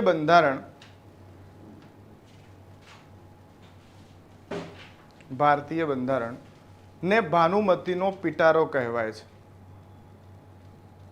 ને ભાનુમતીનો પિટારો કહેવાય છે. ચર્ચા કરો. ક્લિયર ને? છેલ્લો ક્વેશ્ચન કયો બચેલો? હા, નેક્સ્ટ લખો. લિખિત અને અલિખિત બંધારણની વિશેષતાઓ જણાવી. લિખિત અને અલિખિત બંધારણની વિશેષતાઓ જણાવી.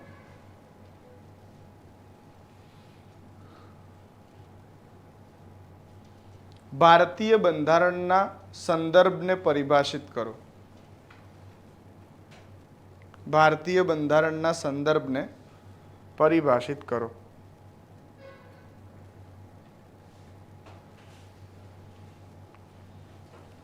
એક્ઝેક્ટલી તમારો ટોપિક આ છે અને તમે આપણા બધા જ ઉપર આન્સર અહીંયા જ લખાઈએ છીએ બરાબર. એટલે તમારે કોઈ ચોપડી અલગથી લાવવાની જરૂર પડશે નહીં. અહીંયા એક એક ક્વેશ્ચન શું કરીશું, પહેલાં સમજાવીશું, પછી આન્સર લખાવીશું, પાછો બીજો ક્વેશ્ચન લઈશું, પાછો સમજાવીશું, પછી આન્સર. ત્યારે જઈને તમે કન્ટેન્ટ પણ તમને યાદ રહેશે અને કન્ટેન્ટ યાદ હશે તો જ તમારું મેઇન્સ લખવાનું શું થશે. બધા જો કન્ટેન્ટ યાદ નહીં હોય તો મેઇન્સમાં કશું જ નહીં થવાનું. એટલે જેટલી મહેનત પ્રિલિમમાં કરી એટલી હવે ક્યાં કરવી પડશે, મેઇન્સના અંદર કરવી પડશે. અને આ જ રીતે જે નોટ આજે બનાવવાનું ચાલુ કર્યું, હવે આના આ જ ફ્લોના અંદર શું કરજો, ટોપિક ટુ ટોપિક નોટ બનાવશો ને ત્યારે તમને ખબર પડશે કે સિલેબસ કેવી રીતે પૂરો થાય. બાકી જો આડેધડ વાંચવાનું ચાલુ કર્યું ને તો કશું હાથમાં નહીં આવે અને ખબર એ નહીં પડે કે કેટલું રહી ગયું. ક્લિયર છે? કાલે મળીશું પાછા.